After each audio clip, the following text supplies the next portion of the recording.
Guys,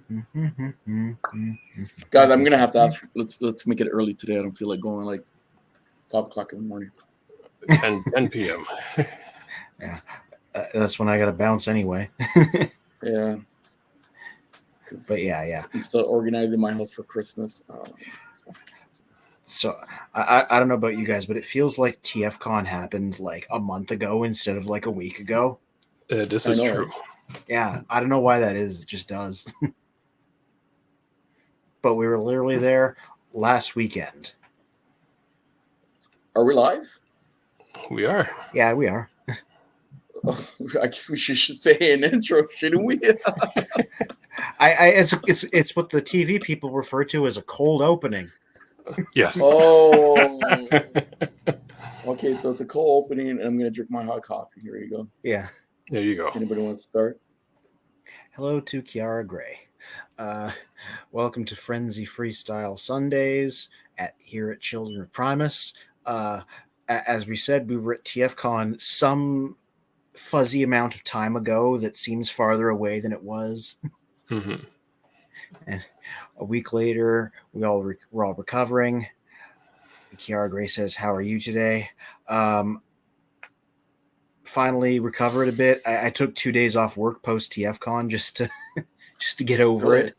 Yeah, There was a lot going on. And I'm guessing in previous shows there was a lot. There was a bigger crowd. But it was still enough to kind of tire everyone out from the 2.5 days basically. yeah. It was funny. I was talking to a friend of mine that I met there briefly, and he was talking about how the convention seemed like underattended, and that hadn't occurred to me at the time. And a reason being like there's people that just go to the TFCon, whereas for a long period of time I went to like every convention they did in that building, right? So I Mhm. was, in terms of like level of crowds, this was like mid-tier on that scale, right? Okay. Well, you got to understand something, right? Because I work in the event industry, right? Mm-hmm. This whole pandemic has just put a burden in all the settings, right? Mm-hmm. And now with this whole, Unicron sending out his minions, Omicron here, to cause more chaos. A lot of the events are starting to, even big events, like for example, the auto show has canceled at the convention center, right? And some other Mm-hmm. events as well too. So I think TFCon was very lucky, was very fortunate to host their event. And I personally believed for the 2 days that I was there, I think it was pretty good. And Oh there yeah, was quite yeah. a few people. Yeah, there was quite a few people there, and especially in the morning. I know it died down a little. Like it has its peaks and valleys, right? Because Yeah. people got to eat, right? So around lunchtime, right? People were grabbing like some food, and then eventually they came back afterwards. We do have videos. We've Yes. taken videos. I did some interviews. Just went around, did some filming. Unfortunately, it is taking forever for me to upload these videos. I don't know why. Maybe who knows. So Yeah, eventually, some when we sorry, go ahead, Mike. Go ahead. one day we will look at them. Yeah, no, we, Yes. we definitely will. We'll put like maybe a short video of Mm-hmm. TFCon, like a bit of a wrap up. Um, we're definitely going to talk about it today. What we Yeah. saw and what we did, and the exciting stuff that happened.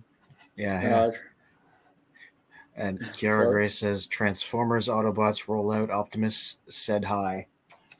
Cheers! I'll awesome. drink to that. Hopefully, yeah, I know. Hopefully, Optimus can get rid of what's it called Omicron here. Hmm. So So many people that don't know Transformers were texting me about that and being like, "Anthony, is that a Transformer name?" And I'm like, "No, it's close to a few, but it's not one exactly." Yes, one of our friends said the exact same thing. He's like, "Doesn't that sound similar to a transformer from back in the day?" I'm like, "Yes." Yeah, yeah, yeah, it's Megatron ultimate plan with Unicron there yeah. to finally take over the world. Well, especially Earth, right? Um, So yeah, so back to what I was saying. So hopefully these videos get uploaded. We could play some today, and we can kind Hmm. of talk about it because today's show really is to kind of recap our event at TFCON. Mhm. I was gonna say like a gentleman never gives up the numbers, but like sales wise, I actually did pretty good. So in terms of how many people were there, like it certainly worked out well enough for my purposes as a dealer. Nice. Nice. Yeah. And then my cousin there, Nick, he just like cleaned up. He made bank. He made more than double what I did, and I did pretty good. So Yeah, like I mean, between both of you and then the other tables that were beside us, like they were doing pretty good. yeah, Which I know, like he had the one fear of not selling anything, and then just basically like he was just ongoing sales throughout the entire day. yeah. Like even at the end of the day, one of the other vendors was buying from him. Yeah, That's yeah. right, Andrew. Yeah, Yeah. yeah, and shout out to him. Like I said while I was there, he's probably the one guy that I've gone to conventions as a dealer with the longest going back. So Okay. yeah, Well, we had Andrew there. yeah, We had your cousin Max. Nick, Oh, sorry, Nick. Close. yeah, And then who was he? It was my second time Right, meeting because him. And Andrew my was first Saturday, and who was Sunday? Oh, Andrew was there all weekend. Wait, right. Andrew Yeah. was there all weekend, but Weekend, someone yeah. else was Yeah. Saturday, and then they switched on Sunday. Richard, Richard. no, Raymond, sorry, Raymond, because everybody that's it. loves Raymond. Right. Yeah. Raymond was there on Saturday, and then Alan was there on Sunday. I didn't know Raymond, but I go to conventions with Alan for a while, so Okay. I only know everybody. I'm bad with names usually. I only know this so well because I like played musical chairs to make sure that there were enough passes and tables for everybody, and I was like Mhm. stage managing the whole thing. So I just like I got real familiar with everybody. Yeah. Well, you know what? Raymond did pretty well. Yeah. Yes. He was able to do some last minute hustling and dealing just before he left. hmm Obviously, you did, and your cousin did well. Andrew, Yeah. I believe, did well. Then Andrew and Mike were like cheesing me the whole entire time, and your cousin was cheesing me the whole entire time with Unicron. hmm Oh yeah. Yeah. So just to kind of recap, so a few shows ago we talked about which Transformer we regret not getting at that moment or time, whatever, right? And mine was the Unicron, and it was for $49.99. And then what happens? I get there and I see a whole bunch of Unicrons at our table. And I'm like, are you guys selling it for $49.99? Yeah. No, I see it for $300, right? I'm like, damn, you guys are teasing me, right? Yeah, I will say, Andrew's been trying to sell that sealed $225 Unicron for a long time, and it hasn't moved. But I would not tell him to lower the price because I think that's fair for what it is. But at the same time, I'm like, that's a big ask. Well, what's the reason for it not moving? Oh, because 225 is a big ask no matter what, right? Not everybody Okay. comes into a convention prepared to drop that much in one go on one thing, right? It's a Well, mentality thing. I was gonna I say got $49.99. Wait, Mike, hold on. I got $49.99 waiting for Andrew anytime. Anytime he wants to give me a call, I gotta sell. Okay, see, you can call me, and I got $49.99. You know what? plus Make it tax. 50. I got $50 to give to him. There you go. So I'm not gonna be a penny pincher. Okay, so tell him I got $50 to give to him whenever he wants to. You know what? There was that one Primus that was at the opposite side of the table we were at. Yeah. That's the one. Actually, you know what? I wanted to buy that on Sunday, but unfortunately, my situation that I wasn't able to make it for that day. There was actually two of them. I wanted to get the Primus, and I wanted to get the Optimus Prime. So, Kara Gray, here's your Optimus Prime talk right here. I wanted to get that Optimus Prime Takara Toy World version because I had the Megatron. So I was looking for the Optimus Prime just to have that, the pair right together. And I was going to get that on Sunday, and unfortunately, I wasn't able to be there on Sunday. Oh yeah, that's always a thing because I'm like, I try not to. There's like you don't want to wait. You want to wait, but then you don't want to wait also. Well, you know what? Let's get into that discussion because Yeah. there was a Transformer Prime Earthquake. Bulkhead? No, not Bulkhead. No. Skyquake. Skyquake, thank you. Yeah, the green guy, the green Right. jet. And I have Dreadwing, right? So Mhm. his brother. And I've been dying to get that for like who knows how long now, right?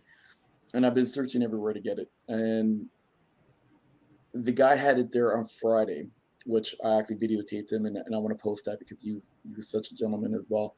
I saw it on the Friday, and I said, okay, you know what? I'll wait until the Saturday, and I'll buy it then because he was getting ready. I didn't want to bother him too much because it was gracious enough to do that quick video for us, right? And lo and behold, Mike and I were doing our rounds on Saturday, and what happens? Gone. Yeah. Gone. There's like levels to this. I'm gonna say if there's something that you would absolutely hate to miss, that's the type of stuff I get right away. Well, that's but that's okay. So here's the question then, because I already gave my answer in the video, but unfortunately it's getting uploaded. I literally said, in my personal opinion, never wait. If you see something there that you want, excuse me, regardless of what convention you go to, whatever it is you're purchasing, you know what? Just buy it. This was a silent response to Kiara Gray asking, "Hey, what about Starscream?" So I brought out one of the Starscreams I got at the show, which was from the Bumblebee movie. That's the only reason I held this up. Hold on. Nice. Is that Blitzwing? You sure? No, this is. I have Blitzwing over on the. You know what? Let me get Blitzwing. All right. You know what? Let's do a quick comparison. That's actually a good one. Yeah. It's just on a top shelf with some stuff here, so just gotta get it down. Yeah. All right. Here's a shocking thing. These two look very. One of his hands flew off. Uh-oh.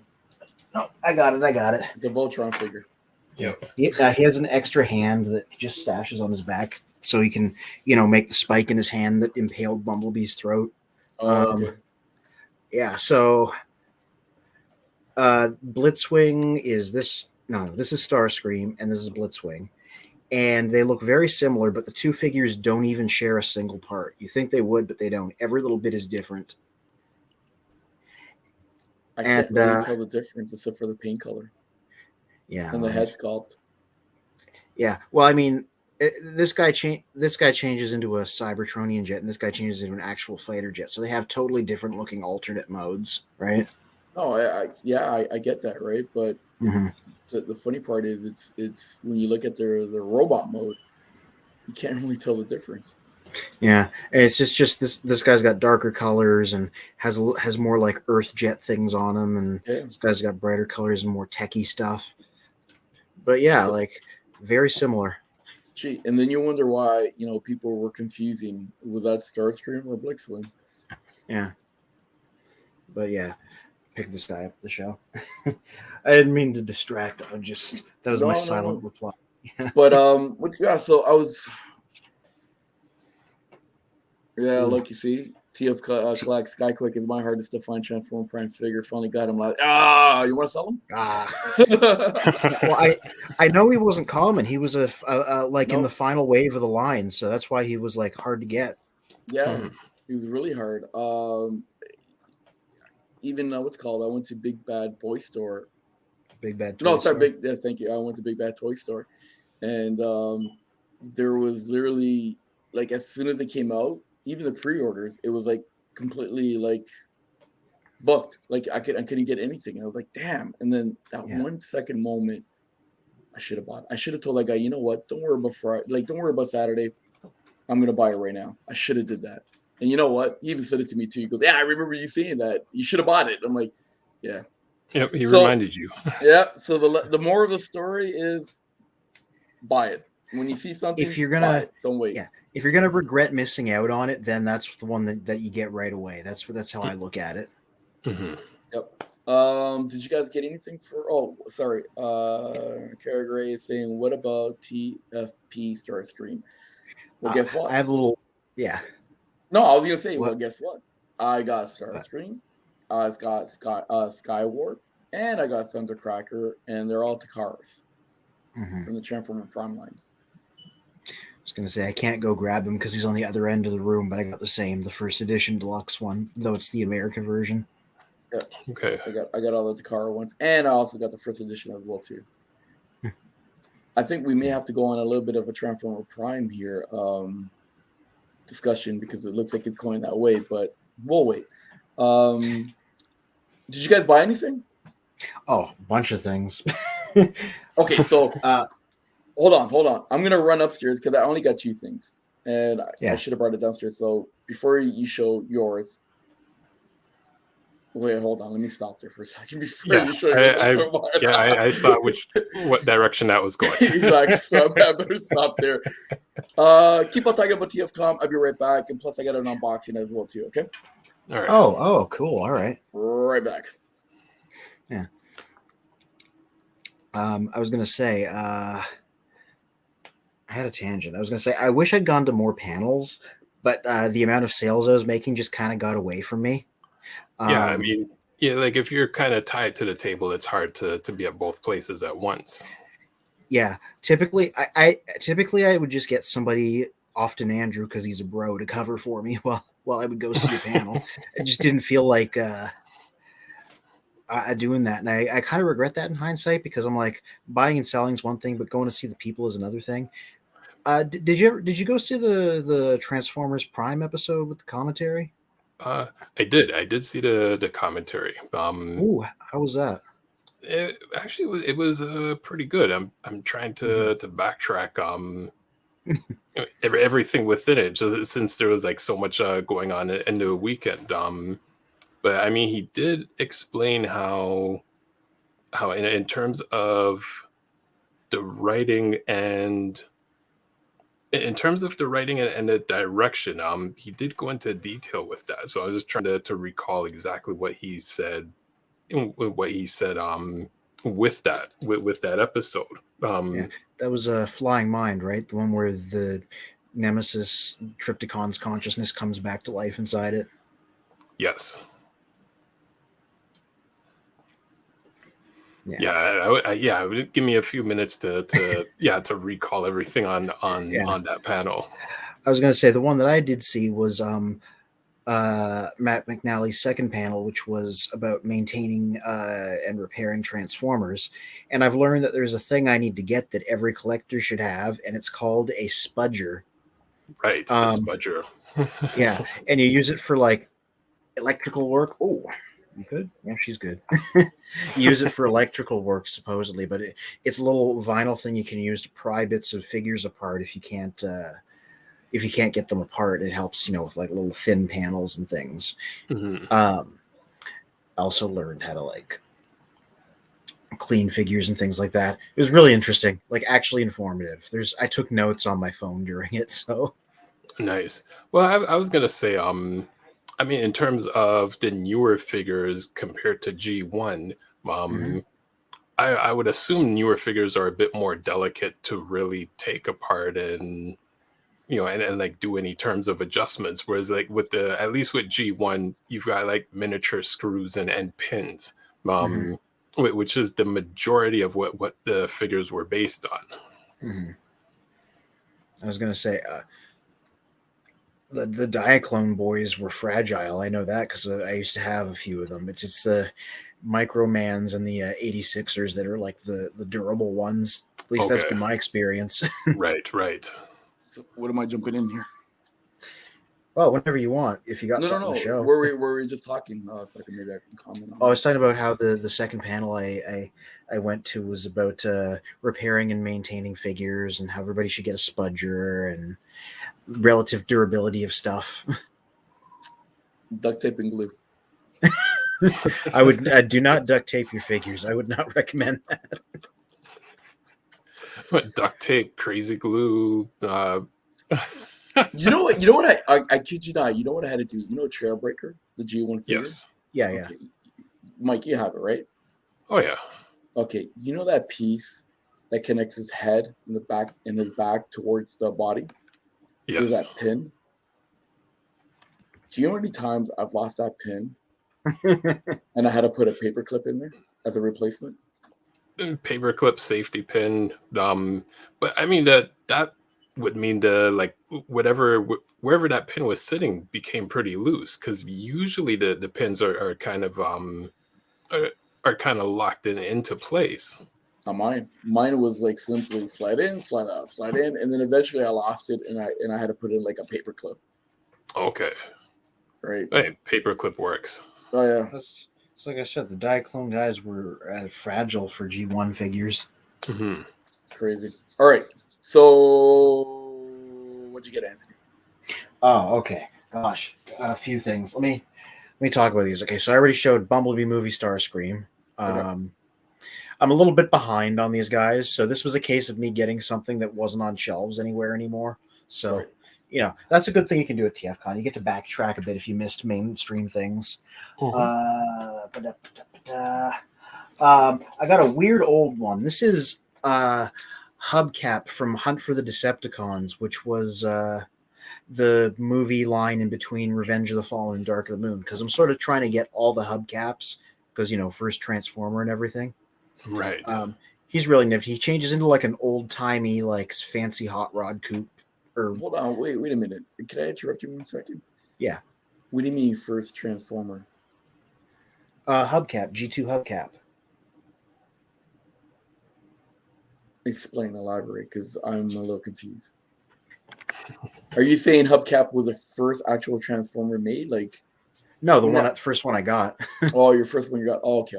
Yeah, so I'm trying to get all of them, right? I got Okay. this guy, I got the Generation Selects. Now I picked up this guy at the convention, and Okay. he's red like the G2 guy. That was probably on purpose.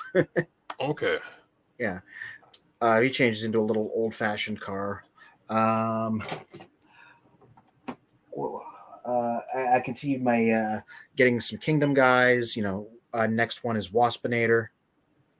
Nice. Right. Nice. Yeah.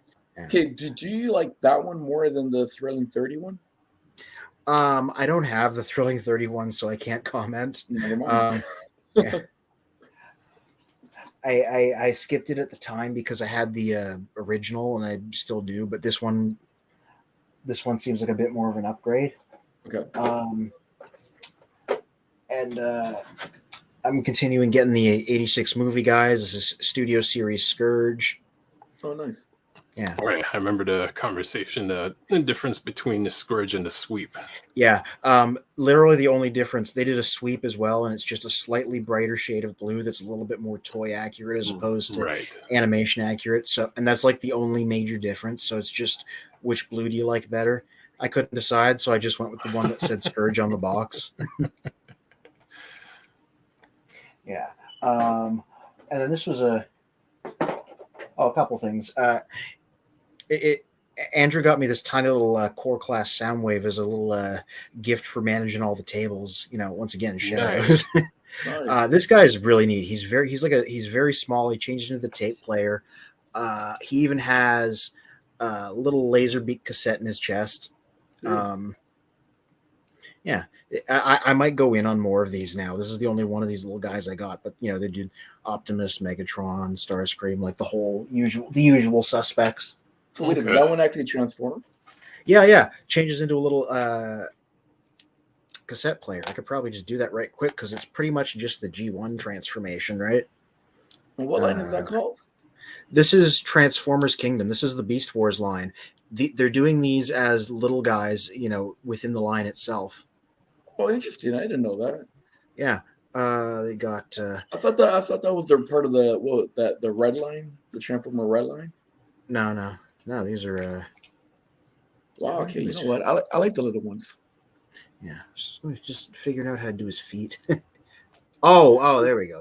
Okay. Does the laser beak transform as well? No, it's too small to transform. Okay. Yeah, but it's just a little cassette that fits in his chest. And then fold these back, stick those batteries on the back. Now, you know what? I thought that was pretty neat. It was a G1 Soundwave when I first bought it. The batteries. The batteries are his actual guns, and you put them in the back like that. I thought that was really neat. Yeah, here it is, little tiny tape player. That is cool. You know what? I'm gonna have to get Mhm. that series because I like the little figures. Yeah, so they've done Optimus, Megatron, Starscream, and this guy. There's going to be a hot rod coming out, so I'm in on that. And Nice. I would Okay. Yeah. never guessed that. yeah, it's just little guys. I think they're going to continue on into Legacy. So even if the kingdom's ending, they're going to keep doing this little size. Okay. Just slowly updating them in the back, and then And just that's because of called the our Kingdom Legends Kingdom, line? no, Kingdom Soundwave. No, I know, but that's the Kingdom Legends line? Oh, they're called Core Class now. Okay, sorry. Core class. Okay. Did Yeah, that 5 times on Yes. the list. Kingdom Core basically, Okay. and then Core the size is going to continue on into Legacy. Oh, so so now I get it now. So that part then will turn into Legacy. Okay. See, I didn't actually get this at the convention, but it came in the day before I had to leave, so I almost counted as part of that haul. It's the premium finish version of Studio Series Bumblebee. It's like that Takara line where they just slather them in paint. Oh gosh. Yeah. He'd look a lot better in his robot mode. But yeah, this is just like the crazy painted version. I don't like the little 2 spikes there that's like pointing out of his bumper. Oh, you know what? That's his battle mask, and it just stores there, so you can just take it off. Oh, okay. Okay. Yeah. I thought it stayed like that. Yeah, no. It's just a place where you can stash it. Yeah. Okay. Last thing. This is quite the haul of stuff. I say, bringing this out. Yeah. These two guys, reaction figures. Let me tell you something. Normally these guys are way too expensive for what you get. Like, people at the convention had them for like about $20 to $25. That's usually what they go for in stores. They are not worth that money. Somebody at the convention was selling these guys for 10 Canadian a pop. Wow. They're absolutely worth that price, right? They're just little 5-point of articulation guys. I like these movie ones too, because like the movie aesthetic, I think, translates really well into this style. And it's just like a nice little Galvatron and a nice little hot rod that's like the movie accurate shade of pink, which they don't usually do. They're just little guys. They got little 5 points of articulation, and No, they're you good. They're good shelf display figures. yeah, right? they're good desk toys, and like Yeah. they just had these two out of the $10 stash, right? They had these two, and they had like Dead Optimus and King Starscream as well, and those were the 4 that he had there. So I just grabbed these two. Cool. But they've done like they've done a lot of the like season 1 and 2 cast, and they did a Devastator that was like bigger than the usual ones and stuff. Okay. So like those are like, if you can get them for cheap, they're worth it, because they're like little fun little desk things and they look nice. Yeah, Cool. that was my whole stash of stuff that I wound up picking up over the course of the 2 days there. All right. So, like I said, I wanted to get that Toys World Takar Optimus Prime, and I wasn't able to. And the Primus, I actually wanted to get that. So that would have been cool to display when we're doing our show, right? Because we're called what? Children of Primus, right? Ooh, yeah. So hopefully, one day I will pick it up. But Yeah. I was excited because I did pick up 2 figures. I didn't pick up a whole bunch on the Saturday because I was waiting for the Sunday. And remember, don't wait, people. Don't copy wait. my mistakes. Don't wait. Seize the Just day. wait. Exactly, buy it, right? But the reason why I got these 2 figures, because I had a box when I was moving from one house to my house that I'm living in now. I lost a box of G1 figures. Ooh. And in those G1 figures, I had these 2 figures that were partners with this guy. Ooh, Bombshell. So Yep. This is my G1 Bombshell that I had when I was like a child. You know what? That's debatable. I'm still a child today, right? So when you were legally a child. Yeah, so I had got this guy. So what I ended up doing, and I actually got a really good deal. I have to. His name was Jeff, and this guy was actually a lot taller than Mike Small. Yes, he was 6'9". Yeah, he was 6'9", right? So look what I got. I got This guy. Kickback, the original. Yep, the original. Yeah, I know both of them are like in great condition. Yeah, he's just missing this piece here. That's okay, because this is the only ones that I saw. So I was like, you know what, I gotta get this guy. Mhm. And then I got this guy. There we go. I was waiting for There the we go. shrapnel. There we go. All right. I always liked his giant chromed horns. Yes. Yeah. So now my G1. Okay. Something just fell. No, I'm just kidding. Yeah, so now I was able to finally get back and finish my. Well, I finally have my G1 collection back together again. Ooh, So here we go. We get the OGs. Yeah, you get to back complete together. the trio. Yeah. So there we go. So I was very happy to get that. And you know what? I actually paid. How much do you think I paid for those two figures? Oof, God, G1s are such a random grab bag of prices. It's true. $30 a pop. Nope. $30 altogether. Oh, nice. Mhm. Yeah. Mike's my witness. Yes. Yeah. So I'm not full of poo-poo. Yeah, so I was able to get those two, and like, oh my goodness! Again, I'm just waiting for these videos to finish loading here. But yeah, I was just so excited to see the G1 figures, and I was like, great, I'm finally able to complete that set, and again, saw some other stuff as well. Want to pick it up, but I waited. I was gonna say, speaking of G1 figures, like there's a great thing there about like window shopping and seeing what these old ones actually look like in person. Yes. There was a display there, and they had two figures, and they both blew my minds because they were sized differently than what I thought. First of all, they had a vintage TFCON, like a G1 one, and that thing was like huger than I was expecting. That's like almost Voyager sized. It's true. And then right beside him, they had one of the Power Dashers, the little mail away guys, specifically the spaceship one. And I've never seen those compared to other things. I always assumed they were like Autobot car size. They're like this big. They're like the size of a core class guy. Speaking of, like the size of that little sound wave I had. Yep.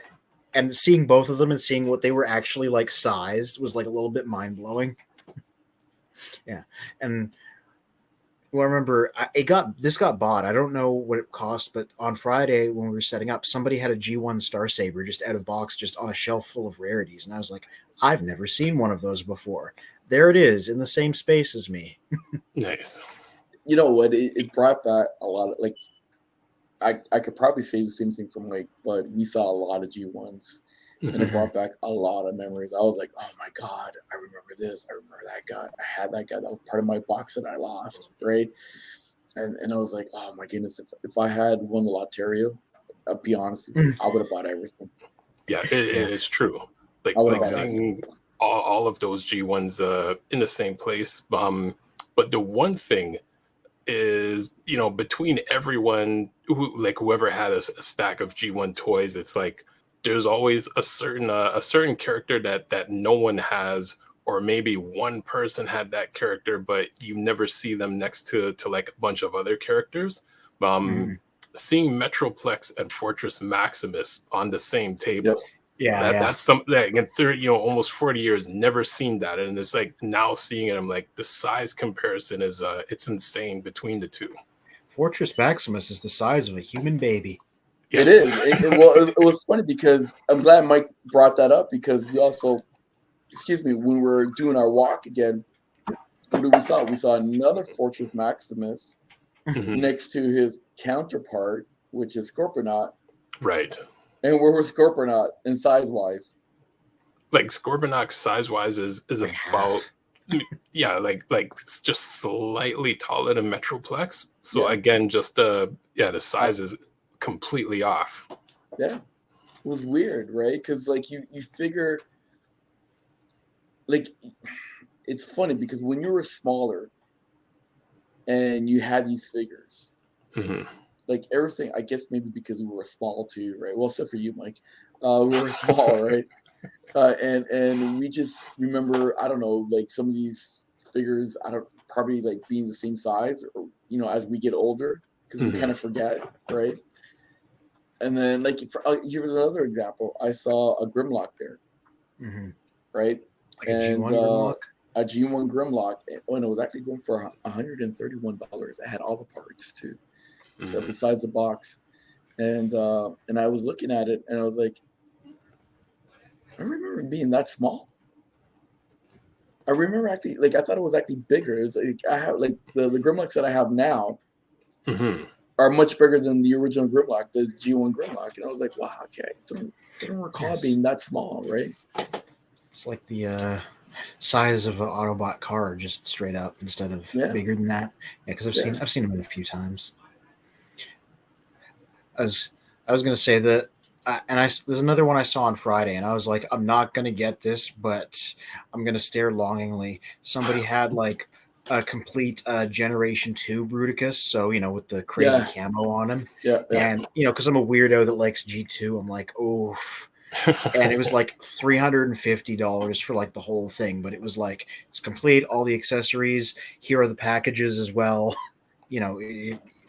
Not sealed, but like. And I was like, I'm not gonna get this, but I'm just gonna paw at it. Just touch it. Just say, hey, I had it in my hand once. You're not lying, right? So you literally had it in your head. Take a picture with it and like, see, I stood next to it. Yeah. Oh, I should have. Oh, another funny thing that happened. So like I said, I was trying to find any hubcaps I could, right? Because I wanted to try and get them all. Which, by the way, I just put this guy in his hot rod mode, so you can. Oh, nice. Yeah. And so like I was at every G1 booth trying to see if I could find a G1 hubcap who's like the little. He's like a yellow cliff jumper repaint and retool, right? And I thought I found him, and I was like, can I take that out and have a look, because it was in car mode. And I popped open its head, and it was a yellow cliff jumper, and I was just like, damn it! And then I was like, yellow cliff jumper is like much more rare and much more valuable than freaking hubcap. So I think that's the only time anybody's ever been annoyed to find a yellow cliff jumper. So it's like, like how do you find the rare one, but the one you're looking for, that's like it's hard to find. Yeah. Yeah, you know what? I think that's gonna be probably like my next project. Trying to find like really rare Transformers. And just like put them in a nice display and say, here they are. $5, please. Right. I'm gonna say charge for admission for people to look. Back in the day, deluxe Insecticons, Whirl and Roadbuster, they would have been the rare ones to find. Quick Switch, which I was surprised. Yeah, seeing Quick Switch at one of the tables, and I'm like, it's not impressive at all. Like that's why no one bought him back then. No. It's funny that he's been reissued to hell and back, so he's not rare anymore. But G1 Skids used to be rare, because he was like a late addition to 1984, and then they didn't release him anymore in 1985. But he's got like a bunch of reissues, but like the original one was uncommon. Yeah, like I was always surprised about Skid. Like what made him so popular? Because it's like he just kept on going through the generations, right? Of making him, right. I've mentioned it. Yeah. I can't speak for the US, but I know in Japan, the car that he changes into, a Honda City Turbo, is legit just like a really popular car. So that certainly helped the figure endure, even if the character hasn't. Yeah, I just find that weird. I just find that really weird because it's, I don't know. It's like I'm just trying to find the proper words. You have all these characters, and they appear on some shows, which is fine, and they have like a regular spot, which is great, or they appear in comic books, but they're regular in comic books, which is great. But then you have like these one-offs, or even characters that don't even show at all, but yet they still have new releases of that figure going forward, and it just blows my mind. Yeah. who got his There you go. Gen Selects guy. Right. And yeah, I sometimes it's just because it's an easy repaint. Like Hubcap gets to continue to exist because Cliffjumper continues to exist, and you can just retool one into the other. This is true. Yeah, but you know what? Or the original Bumblebee as well. Yeah, It's just like they're basically interchangeable. Well, Yeah, the there's thing a- is for me. Sorry, I was just gonna say like with Cliffjumper. Cliffjumper has been in every single cartoon or every single comic book, Mhm. right? And so, rightfully so, he should be continued to be issued or made or whatever terminology you want to use, right? Bumble Jumper, yeah, Ryan says Bumble Jumper. I agree. I don't know if they had him there. I wasn't quite looking for him. I forgot about him. It's the secret forbidden extra mini bot. Hmm. Exactly. So I think that's gonna be my next project. I think I'm just gonna find like really rare Transformers and just put them in a display. TF Collect mentions Skids had one episode, but he was a popular character in IDW, the That's one of the MTCI. MCIs. and also in the old Marvel comics. So I do have the issues where Skids was featured in the comics, and he's in 2 episodes of the G1 cartoon, and because of that, because they just kind of tease you with that character, it almost makes him more memorable. The fact is, like, you're used to like all the other characters, showing up all the time, and then there's Skids, where it's like he has one line, you never hear or see of him again, but it's like you just want to find out, like, who is this character that just, like, they just kind of like ignore him. Which, funny enough, the newer line of mini Autobots were kind of the same between Swerve, Swerve, Tailgate, who else? Pipes. Pipes has a couple lines, because he almost seemed like more of the leader of that new gang. Outback had like a whole bunch of a whole bunch of episodes. Yeah, Outback was a whole character. That's crazy. And that character was the token Australian.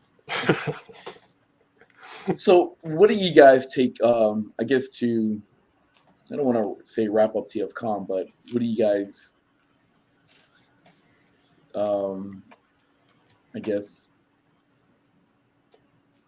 What's your take on TFCON this year? The past overall. I enjoyed it. I wish I'd gone to more panels. I'm glad it's happening again. I hope the summer one that they say is going to happen goes off without a hitch. Right, because when was that? I believe they said July for the summer one. Yeah, so like their usual time slot, right? Yeah, usually they do it around the second week of July or sometime the third week. Yeah. Oh, so one of the exclusives didn't make it there, which was the blue Autobot car. But one funny thing that got revealed at the show was the red hoist that they did. He came with a bunch of extra faces, and they were all Christmas themed. And one of them was Jack Skellington, and one of them was Santa Claus from the Rudolph the Red-Nosed Reindeer stop motion, and one was a random gnome. Oh, really? Interesting. Yeah. So I was gonna say, I didn't see the red hoist. Yeah, he was just chilling at the the big square at the opening of the room where like the big official stores were all situated. Yeah. Or ages 3 and up. Yeah. They just had him. They just had a loose one out on the table there to show off the faces and things because they guess they'd kept them secret until then. Oh, okay. Probably because of copyright. Oh, it's true. We got Ryan here asking us if you guys are from Toronto. Yep. Originally, we are from Toronto. I don't live in Toronto anymore. I live north of Toronto. Yeah, we all live outside of the city, but we're all part of the sprawl. All on the outskirts. Yeah. But if you're wondering where exactly from Toronto, you're gonna have to give it up, Jana Finch. I live in Pickering, where not much happens. No, I'm just into it to Ryan. Oh, Ryan got out too. Sorry, hold on.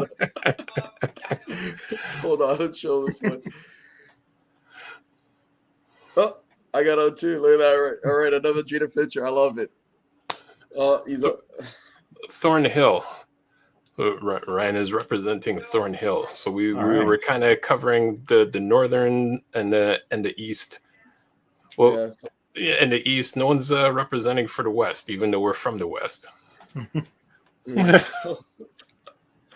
Ryan, I'm not too far from you. I'm in Maple, so I'm not too far from you, buddy. 1,100 people where I am. It says Ryan. I remember when Dee and I did some shows across Canada. I don't remember which city it was. In one of the provinces, but it was like population 800. Oh wow. Yeah. Oof. Like we had to take a picture of the sign, but I'm like, that's population 800. Like everyone knows everyone. Oh Yeah. They definitely couldn't do anything wrong. If you embarrass yourself in that town, you just got to leave. Yes. I know. So, Mike, what was your? Sorry, what were you saying, Mike? I was gonna say, Kiara says hey, so we say hey back to Kiara. There you go.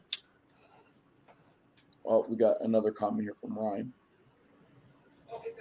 Ryan lived in Scarberia for 3 years. For 3 years. Scarberia, yeah. Never lived It's there. They have a different weather system up there. So I've being from the west, I always used to make fun of Scarborough. Now I'm in Scarborough and I still make fun of Scarborough. But you know what? I shouldn't make fun of Scarborough because of the weather system.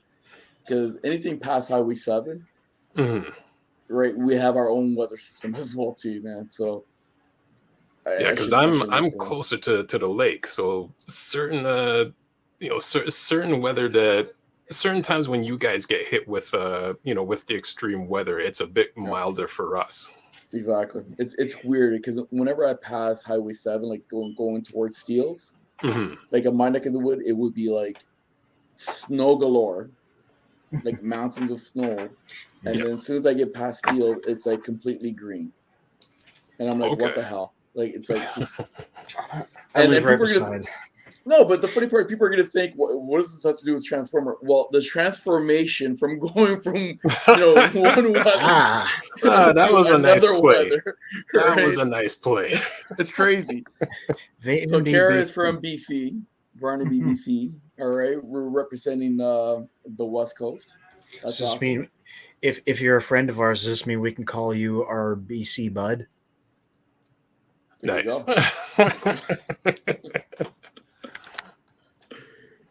What else? What we got here now? Okay. We're gonna talk about. I can't wear a Transformers jersey here. I've never wished for a racist comment, and then you like Transformers? I don't know how to interpret that statement. Ryan, buddy, you gotta represent, man. Just like how I represent Gina Finch, I'm still gonna represent my Transformers. Okay, you're a Transformer head. Represent. Don't worry about it. Yeah. Right. Let's call it. Yeah. So Mike, what do you think? What was your experience from the TFCON? Would you? I mean, overall, I enjoyed it, and also coming from a musical background of doing shows and performing and everything, I enjoyed being on both sides of it, where it's like you're involved, have a table, you're one of the vendors, but then you're also a fan of everything. So it's cool. It's like, we have our own table. We're promoting the website, promoting YouTube, but then you walk around the room and it's like you're still a fan of everything. And like, ooh, I haven't seen that figure in decades. So like, ooh, that figure looks cool, So it's cool being on both sides of it. I mean, a lot of the vendors were really cool and polite, and like everyone was friendly. Like everyone just enjoyed being there. That's like the one element that was cool. A couple people came as cosplay. The one guy, he was dressed up as the Weird Al, like a surgeon. Yeah, I Yeah, believe on the Sunday, and I think it was the same guy. He was the Cobra Commander on the Saturday. that's right. Yeah, and then there was the Shockwave, Starscream. Oh, and then there were the two girls that were, what was she? Cyclonus and what was the other character? Wheeljack? I think Yeah. so. 'Cause it's funny when we mentioned the purple, and we were having a conversation, I believe, about Shockwave, and she said no, Cyclonus. I'm like, oh, okay, like that's cool. Yeah, it's because that's from when they had hollow avatars and More Than Meets the Eye. They made them all. Oh, bye, Kiara. Yeah, biker. Yeah, they made them all Well, look kind of like the characters, and so that's what Cyclonuses look like. And mhm. somebody else was dressed as Swerve's hollow avatar because he had the glasses and the red jacket. Oh, Yeah. okay. Yeah. Well, And they, thank you for coming by, Kira. Yeah, they absolutely in that comic made those so that people could costume as them because they were just humans that looked kind of like the characters. You know what would be cool? I'm guessing at some cosplay somewhere someone must have done it, but when Magnus, Springer, RC, and Yeah. Rodimus, yeah, when they became humans, that would be cool to see Yeah. to see someone pull off. You just got to find colorful overalls for everybody. That's true. Well, my impression from TFCON, I thought I saw everybody happy. I saw it was like almost like a bit of a relief in the sense of we're finally here. You know, we're finally able to make it. We're finally able to, set up tables and display our stuff and sell things and interact with people. And I think this pandemic has put a lot of toll and strain. And I don't want to say the word, but a little bit of a depression, or like never mind, a black cloud over everybody, right? And it might disappear. And so I thought, this whole TFCON really just brought a joy in everybody. When I was walking around with Mike, recording everybody, and Mike is up here, and Mike is back, and just walking around the whole room and just talking with everybody. She's like, and I wish I had these videos up and running, man. You would have seen everybody's face and how happy they were. Like, they were just so happy just to talk about their stuff, about their toys, about getting there, putting everything together.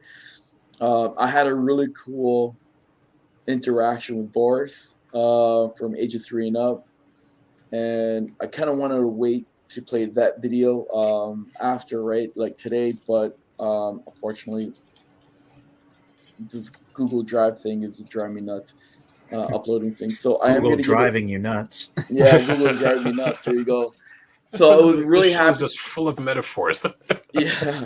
It's So full I of my was shitty really, jokes. So I was really happy to meet Boris because one of the reasons why I was happy to meet it because I actually started to watch Raging Nation with Alex Yu when the first live action Transformer was starting to come up, and I was on YouTube just trying to get some information about the movie coming out, and he was like one of the first people who was talking about it. And actually watching Raging Nation, he started to do toys review with Boris with ages 3 and up, and then I started to watch all their shows, and you know what? It's almost because of them. I'm personally here today doing this, right? And I thought that was pretty amazing. So I wanted to give a shout out to those guys and say thank you. And in that video, you will see the interaction between him and I and Mike as well too. And so I thought that was pretty cool. Sounds like it. Yeah, and just going around talking to everybody and seeing all the displays and toys, I thought that was pretty cool. Just like what Mike was saying. But there is a Murder Prime moment. Well, I know where you're going with this. Before you get to the Murder Prime moment, we do that at 9:00. Okay. Well, it is 9:00. It is 9:00. Okay, so let's go for 9:01. Okay, 9:01. All right. I was gonna say the at some point this week we'll figure out uploading the videos, because the other cool thing, which speaking to all the vendors, is you know asking them, like, how can people reach you? Do you have a website, like an eBay page? And it's just a way for them to promote their like what they're selling, how to reach them. And then it's like, if we're sharing that information, it just gets the word out more, for anyone looking for them. Yeah, Mhm. definitely. No, you're right, and I think that was and that's the whole part I was getting at, how excited they were, because they were so friendly they were so friendly to participate with us when we're going around and just recording everybody, Mhm. for this show. And and the cool thing was as well too, Mike, which you told me, that while I just went walking around just to look at some stuff, someone from TFCON they saw us on our show on Children of Primus on YouTube. Right. Ooh, we got real We're convention people celebrities. here. Yeah, we're celebrities for the day. Hey. Ooh. You're like, You know? I know you guys. Yeah. So, and the funny part is that when I got back, Mike was telling me about it. That guy happened to be around, and you know what he did? As soon as he looked at us, he did one of these. Mhm. You know, We got the nod of approval. Exactly. You know what? Yep. That actually felt really good. Okay, we got Ryan here making some comments. Okay. What's he saying here? I know it's not this. Okay, first of all, we made a mistake. We got to start saying where these comments are coming from, right? Correct. So Exactly, Ryan from 'cause Facebook. exactly, because we made a promise that we got to start, naming where these. Obviously, their names, and plus where the comments are coming from, because we're on YouTube, we're on Twitch, we're on Facebook as well, right? So, We're also on Twitter. oh, we're on Twitter. Hey, even better. Look at that. We're Yep. on Twitter too. So Ryan here from Facebook, this comic. I know it's not the same thing, but I'm really enjoying these virtual cons, artists, and facilitators streaming live on Facebook. I get to attend in bed. I mean, you can't argue that. It's like, No. you get to travel to the convention from your bed. Yeah, I was thinking of TF Nation, the British convention, right? They're bringing it back to being in person, but like last year and the year before that, it was virtual, which meant I got to see it, and I'm nowhere near the UK. Mm-hmm. Well, you know what? You know what? Like, okay, so here's the thing. Obviously, I think I know the answer to the question, but what do you guys prefer? Being there live or watching virtual? Oh, I mean, I'm always going to prefer going there for real. What about you, Mike? I would prefer live. And it's funny tying it in with music references. A music artist, to be successful, record labels would have to pay for that artist to travel to all the different countries and cities in the world. Chuck D from Public Enemy, around late 80s, early 90s, said, artists should find a way to distribute their content digitally. So now, instead of you having to travel to the UK or Australia or Germany, you're sending your material to these places to get your music out there. And so only then, when it's time to start touring, then you visit these places. But before, it's like you basically had to send the artist out there to break ground, for the people to know who they are. Now you're doing it from your bedroom, from the living room. Like, you're traveling everywhere, from your with a good internet connection, you're everywhere. Hey, listen, I'm traveling from my dining room, so there you go. Exactly. Right? So we got Bill. Good evening, from Facebook Bill. as well too, saying good evening, Jeff. Good evening, Bill. How's it going? And Bill shared a few images of his of the Optimus Prime and the blaster that he created. Nice. And he was also mentioning about the Amazon return store in terms of figures that they have there. Yeah, we gotta look into that. We definitely gotta look at. Speaking of Amazon return, we gotta do a quick plug. And what's that quick plug?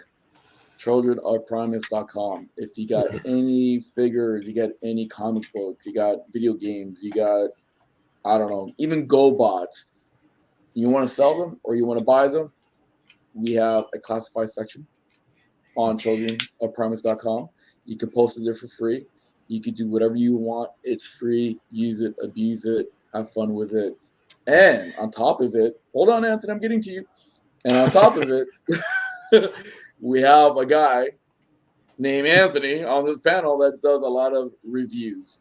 And so hit the link where it says reviews and use, because we also collect other use from other sites as well too, and we bring it into one stop shop. And now I'm going to let Anthony speak about his stuff that's coming up. Oh, well, I was gonna say something else, but yeah, I'll start with that. I got my review coming on tomorrow, ready to go. And you were speaking of, did you like the Thrilling 30 one better? I don't have a Thrilling 30 Waspinator, but I do have a Thrilling 30 Rhinox. Yeah. And I got the New Kingdom one, and I'm going to be reviewing this guy, and I'm also going to be putting them head to head to see which version's better, right? Nice. Like a lot of people have, the mirroring always messes me up. A lot of people have this guy. I always do the wrong one. A lot of people have this guy and want to know if this guy's worth it. So that's what we're going to find out tomorrow. Plug it like a WWE match. Yep, and in this corner. Yeah. Yeah. But what I was going to say was, do you have a G1 hubcap? Do you have a Machine Wars hubcap? Post them on Children of Primus, and I will probably buy them. There you go. Those are the two I am missing. And it's available for the U.S. and Canada, obviously. Yes. So use it, abuse it. It's free. What's wrong with you? You know what? Don't use it. How about that? Don't abuse it. Don't abuse it. It's not free. Yeah. I'm just trying some reverse psychology. I don't know. I don't know. I don't think you can use it. I don't think you have what it takes. No, not at all. Okay, Bill, again, from Facebook says he found Surge, Ratchet, and Red Cheetor this week. Siege, Ratchet, and Red Cheetor this weekend. $5 each. Oof. $5 for a Siege Ratchet? Wow. Boxes were destroyed, but the bots were in great shape. Yeah, I tell you about TFCON. This is me being a bro to somebody, because a lot of people ask me if there was Siege Ratchet, because he's hard to find, right? Because he was a Walgreens in the US, EB Games over here, not terribly common. Where is he? I knew he was right behind me. This guy, right? You might have something, says Ryan Ambrose. Ooh, from Facebook. Yeah. Hit us up. I wouldn't mind completing the set. But yeah, so Siege Ratchet, somebody was looking for him, and I remembered when I'd wandered around to do some shopping myself that somebody had just had one in a bag, right? Like loose. And so when the guy came to my booth and asked, I was like, I saw one like an hour ago. It was right over there. It was in a bag. Yeah. And then later on he came back and he thanked me because he managed to grab it. So, that made me feel good. Nice. But Ryan here from Facebook is saying, I'm going to charge in U.S. funds like every other Canadian. I'm a little different. I always charge my stuff in Canadian, but I came at this from a weird angle. So no, I charge myself. I put in euros. Euros. I only put in or pound. Pesos only. Ryan say it from Facebook is saying he's kidding. I'm not. Well, next will be a Bitcoin. Hey, you never know, right? And they're going I put my stuff in Canadian because as a Canadian that sometimes shops American sites, nothing's worse than thinking something is strangely slightly cheaper than you thought and realizing it was in American dollars all along. So you're just like, oh, it wasn't weirdly cheap.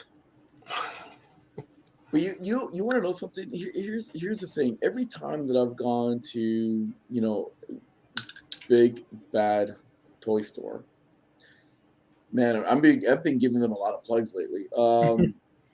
I look at their prices, even though they're in American prices, they're still cheaper than the Canadian prices. Yeah. And then when it gets delivered to my house, I got to pay a duty fee, right?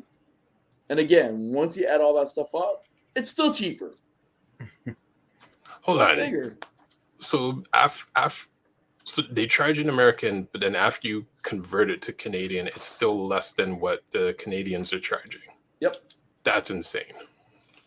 We live in Canada. That's insane. Yeah. I'm just trying to figure out how Studio Series Scourge works. I almost got him. Okay. He's a little complicated. Hold on. Wait. Murder Prime. Exactly. Thank you. Oh, yeah. Mm-hmm. Because, we're just talking about saying, actually, you know what? I'll be right back. Because I got to get into... Sorry, I got to get into my character. Hold on. That's terrifying. While I'm waiting, because I've just been transforming these guys. Let me show you a couple things. Here's the Waspinator. I love the purples on him in particular. Those are nice colors. Yeah, sort of an animated homage. He took a while to solve because he seems like he's really loose, but you have to just make sure everything pegs in and then everything's nice and solid. It's just fine. Figuring it all out was a bit of a task, but now he's like real solid and I like him. And here's a premium finish Bumblebee in his robot mode. Nice. The crazily painted version. And I probably won't even show up very well on camera, but I have my vanilla one here. See if you can spot how much more painted this guy is. Oh, yeah. He's got like a lot more stuff on him, like on his arms and legs and everything. And the premium finish is just like for the nutsos that really like a particular figure and want the version that's like got all the little bits of color. Mm-hmm. Like, I mean, if you really liked the Netflix shows, they're doing like an Optimus and a Megatron and a Starscream that are repaints of the Siege figures that are just slathered in color to look like as much like the show as possible. Nice. Yeah. Okay, so we're gonna start with Murder Prime. Oh, wait, give me a minute. I actually have one thing I need to do. So give me exactly 2 minutes, and then we can do. We can go 2 minutes. Yeah, okay. I know exactly where you're going with this Murder Prime. I don't. Can you tell me how Shattered Glass Bumblebee? Bumblebee Well, hold on. Wait, you gotta say Ryan from Facebook. Ryan Ambrose from Facebook. Can you tell me how Shattered Glass Bumblebee has been released and not Starscream? The comic from Hasbro is made in Canada. No idea. Those don't come out over here, right? You got to get them off Hasbro Pulse, I think. Unless GameStop has them, but I don't think so. They don't have them on the shelves, at least. I wasn't aware that the comic was made in Canada. I've been buying the issues of the comic as they come out because they also come with the figures. So I know they're trying to like stagger the releases of the figures so that they like don't spoil the comic by coming out like with the issues early, which is an interesting way of approaching it. I cannot answer that question because I read and I wait for things to come out. And if they do come out, great. If they don't come out, oh well. Yeah. Less money for Hasbro to take out of me. That's all I can say. Yeah, I like a lot of the decos in that line. I purposely abstained from it because I don't have the space to go down another rabbit hole. I wouldn't really pry, but I did pick up Megatron and Starscream original covers from Casey Collar. Megatron I ordered. Oh, nice. Hey, hold on. You just like read through that thing so quick. I'll get it right one day. Okay, all of Ryan that was from Facebook. Yeah. Okay, go ahead. I wouldn't really pry, but I did pick up Megatron and Starscream's original covers from Casey Collar. Oh, nice. Megatron I ordered. Like the figure or the comics? See, you want to hear something funny? Talking about comic books. My first, the first issue of Transformer comic book? Marvel? Yeah, was in that box that I lost. Ooh. So now I'm on the hunt. I know it. And it was in mint condition too. I'm on the hunt trying to find another one. Pray for me, people. Pray for me. All right, Bill from Facebook.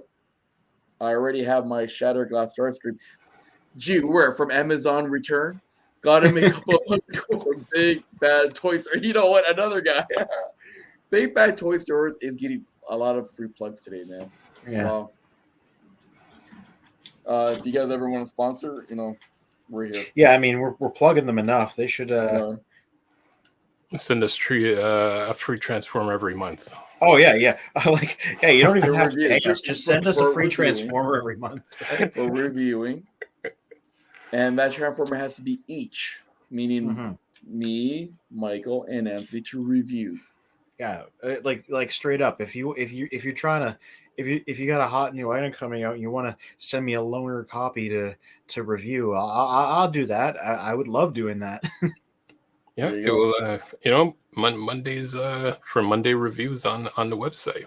Yeah, and then each of us will have our opinion on the character. All right, we got a couple of more comments here from Ryan from Facebook. The original cover that has Pulse put out, I bought from Casey. All right. We have another one here from Facebook, Ryan. I just don't have Bumblebee is out before Starscream. I don't know either too. Because it's Bumblebee. Everything comes. Bumblebee is like right now because of the movie, because of Michael Bay. Bumblebee is like the first thing out. And No also a good movie that was by Travis Knight instead of Michael Bay. Mm-hmm. This is true. That's the entire reason I got this guy. I mean, it's funny how Bumblebee just became like the go-to character out of the entire franchise, where we never really we never considered him that character, back in the 80s. Like he was between Optimus and Bumblebee, B was probably in every single episode of at least season 1 and 2, but you just still never really focused on him. Well, if you really think about it, like I'm just going to elaborate a little bit more. It was really Optimus Prime and Hot Rod. If you think about it, when I say Hot Rod, because of '86, because of the movie, and then you had your backups, right? Yeah, Bumblebee was one of them. Yes, Ultra Magnus was the other one, then Springer. But originally, like was a G1, it was Ironhide. Yeah, Ironhide. Yeah, and Wheeljack, right? Like those were like the Autobots that I remember from the cartoons right off the bat, like that, because they were always featured, right? Always. And so now with Bumblebee, it's like, and if you look at it or you think about it, it's like, for me, the way how I perceive it is, he's literally taking over Hot Rod. And if you look at Transformer Prime, and then that particular what's called cartoon series, it looked like Bumblebee becomes what's called leader of the Autobots. He was going to get the leader of the Matrix, right? And I think what was the continuation after that? Not Cyberverse. Robots in Disguise. That's it. 2014 or so. Right, and he became the leader until Prime came back. Right. So it's really weird how Michael Bay did that. Any comments? No. All right, Murder Prime Time. Murder Prime Time. I know where it's going. B's in his battle mode for this. Hold on. I gotta pour before we start Murder Prime Time. This is for all my dead homies out there. Pour one out for Optimus Prime. He may have come back to life, but he was dead at one point. Okay. The G1 cartoon says Bill Glenn from Facebook. Mike. There you go. Bumblebee was more like a damsel in distress, not a warrior. Michael Bay made him into a warrior. I should have used an already established warrior instead. This is true. Perhaps. I always thought he was more like Hotshot in the movies, like as he'd been portrayed. This is true. Anthony's just going completely quiet there. I saw one funny comment I'm gonna bring in here. So TF Collect says Bumblebee was the one. Bumblebee was the one kids liked and remembered well. The movies made Bumblebee a superhero character. I like that they did that.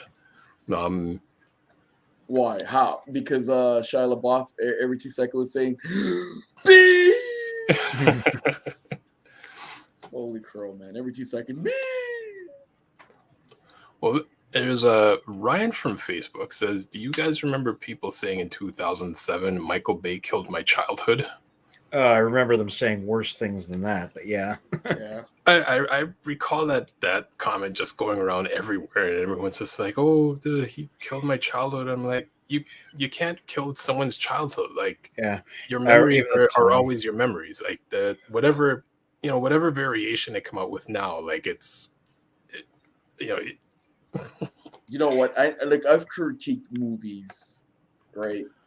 But the first Transformer movie, when that first came out, I never critiqued a movie so much in my life, right? I came out of the movie like you're supposed to be happy coming out of a movie because you finally get to see a live action Transformer, right? And that's what all of us always been waiting for who knows how long. And it finally came out, and I was like, as soon as the movie was done, I came out there and I was like just shaking my head. I go, I can't believe how much I critiqued this movie, and I wasn't anticipating that, right? Like from Optimus Prime having a mouse, right. From Megatron being, in ice for how long? That should have been Jetfire, right? Like I'm just saying, like there's so many things that even from Bumblebee, from not able to talk, right? It's like, are you serious? Like, what's going on here, right? Well, you know what? The Bumblebee not being able to talk, I found to be a cool gimmick because they found a way to make him talk. Yeah. I mean, almost like a Junkion type of essence to it. The problem was when they just kept continuing for like the next 10 years to not make him talk. And I'm like, it was cool in 2007. Like, now we can't 50 variations later, Bumblebee still isn't talking. Like, it's overplayed now. Thank you for Transformer Prime. Mm-hmm. It's funny they find how a way for him to talk. Yeah. First season of Cyberverse, he can't talk, he uses the radio. Second season, he just has his voice back properly with like no comment on it. They're just like, oh yeah, we fix it. And he just talks normally for the remainder of the series. Wow. Yeah. I was gonna say, to illustrate a point, like here's Studio Series 86 Scourge, right? He's gorgeous. Like, this is a really good looking figure, right? Mm-hmm. And I would go so far as to say, without the money and attention that the blockbuster movies gave, regardless of their quality, stuff like this probably wouldn't exist today. This is true. Yeah, I have to agree. So going back to so we actually this is a really good segment that we're doing because this is actually part of Murder Prime because we're just bitching right now. But I'll tell you this. What I originally wanted to say, because I want to get back to TFCON. So we saw a couple of panels. The second panel. So first panel, that's the Murder Prime, where we're going to talk about. The second panel was actually a bit of a swerve ball, and I have to give him credit because I could have sworn a lot of people in there would have thought, okay, how are we going to make money, right? Okay, two Murder Prime moments. So I'm thinking of another one. So keep going with this one. Okay, yep. So I'm just gonna comment on the second one right now, the second panel, and I thought that was pretty comical what he did. Right? So I have to give him credit, and I'll leave it at that. You're talking about internet personality Vangelis? Correct. Right. Yes. And so, because I never heard of the guy, I never seen the guy before, and apparently, I know. You see, there you go, Anthony. He's like, what do you mean? What do you mean? Instead of Murder Prime, I'm going to murder you for not knowing this guy. Right? That's like one of those things, when someone's like, "Did you see that movie with so and so?" And I'm like, "Who? You know so and so? Like, you must know so and so." I'm like, I didn't go to school with him. I don't know him personally. Like, why is so and so important all of a sudden? I know, right? So I have to give that guy prop. What was that guy's name again, Anthony? Since Vangelis. Oh, that's his name. Yeah. Well, that's his internet handle. That because he does YouTube reviews, right? Oh, okay. So I guess we should give him a plug then because he actually did a pretty good. We're plugging everyone today. Yeah. He does a couple of panels every convention. He's one of the one of the big Transformers reviewers. Yeah. Besides us. Yeah, besides us, right? Oh, okay. Real recognizes real. Mhm. So I give him kudos for that one. But the first one, oh my Transformers. Yeah, that first one was like like uh, it was called Transformer 101. Mhm. More like Transformer. Are you stupid that you don't know what's going on? I have to explain to you like you're a bunch of retards. I'm Whoa, sorry. whoa. I'm hey, sorry. I'm careful, sorry, but I'm careful, using that word. I don't care. careful. Because the way how he explained what Transformers is all about, you literally had to be very special with a helmet. That's all I'm gonna say. I was gonna say, in all fairness, this is the same guy, who and I know him. I see him at pretty much every con, right? Okay. He's another one that does a couple panels every year, right? Why? Why? I don't know, because it's fun. For him? Yeah. Not for us. He's the same guy that did that how to repair and maintain your figures panel the next day, which was legitimately like really ususeful. I was talking about it. I think I talked about it while you were going to get your figures. Right. He just like it was talking about like how to repair them, how to maintain them, and he brought a bunch of stuff on stage and got the camera out to show you how to like properly dust a figure after it's gotten film on it, and how to fix like bad stickers and things. And Yeah, so Mike, I think on Sunday when you weren't there, Anthony and I Yeah. were speaking on this, and it's kind of unfortunate. It's when you get that first impression of someone where it's like, well, this is my first impression of seeing him on the Saturday night. Yeah. But then from the panel that Anthony got to see, I'm like, well, that sounds like an impressive panel where it's like that just completely redeems what I was presented with that first night. I'm like, that's like that first night. I'm like, that was terrible. Like that's yeah. I agree. I think what I was getting to is guy does a couple panels every convention. Like he's always swinging at the baseball, so you're gonna miss at least once. But if he puts a few of these together every, that guy struck out. Yeah, I'm sorry to interrupt you, but that guy struck out big time. Big time. Go ahead. Sorry. Yeah, like they can't all be winners, and like he's done plenty of good ones in the past, and he did a good one the following day. It's difficult to put those things together. Yeah, but come on, how do you seriously? How do you talk about Transformer 101 and talk to like? Well, but you know what? I mean, to be honest, there's a flip side to it because don't defend him, Mike. It's called Murder Prime. Don't defend him. It's called Murder Prime. Okay. Okay, but if say someone comes to the convention and it's their first time, they need that 101. The problem but is not like that. Okay, this we is have correct. this thing called DG1, and so, but before you watch D2, you should watch the 1986 movie. And then you're gonna watch seasons 3 and 4, and it makes sense. Okay, now you have this one here, and that one's there, and this one that comes after, and now you're all cut up. What the hell is that, man? Like, unfortunately, that's exactly how it sounded. Like, it just really sounded. It was bad. Like it was just it sounded exactly how he explained it. So you're wondering, yes, this is whiskey, and this is to numb the pain that I had to endure last week for that 15-20 minutes of talk of, you know what, put it this way, I would have just said, here guys, here's the big screen, here's a Wikipedia. Here's a spreadsheet, some stick figures, and how to watch, your Transformer and how everything is aligned. And thank you very much. That's basically what he did. So sorry, go ahead, Mike.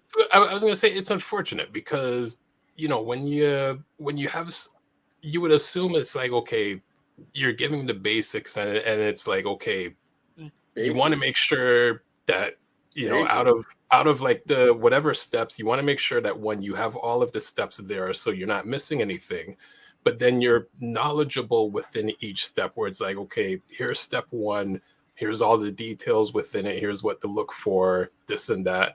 Now we go to step two, here's what to look for, all the details, and then step three. But in this case, it just felt like, okay, guys, here's step one, and then there's step two, and then there's step three. Make sure you go to step four before you go to step five. Here's step six. Thank you, everyone. I'm like, I'd rather read. Yeah, I'd rather read. Like, that was not informative. Like, anyone just coming into Transformers, they'd be like, I learned nothing from that.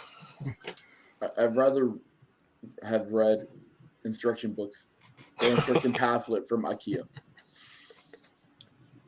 Oh. Anthony's not saying a word.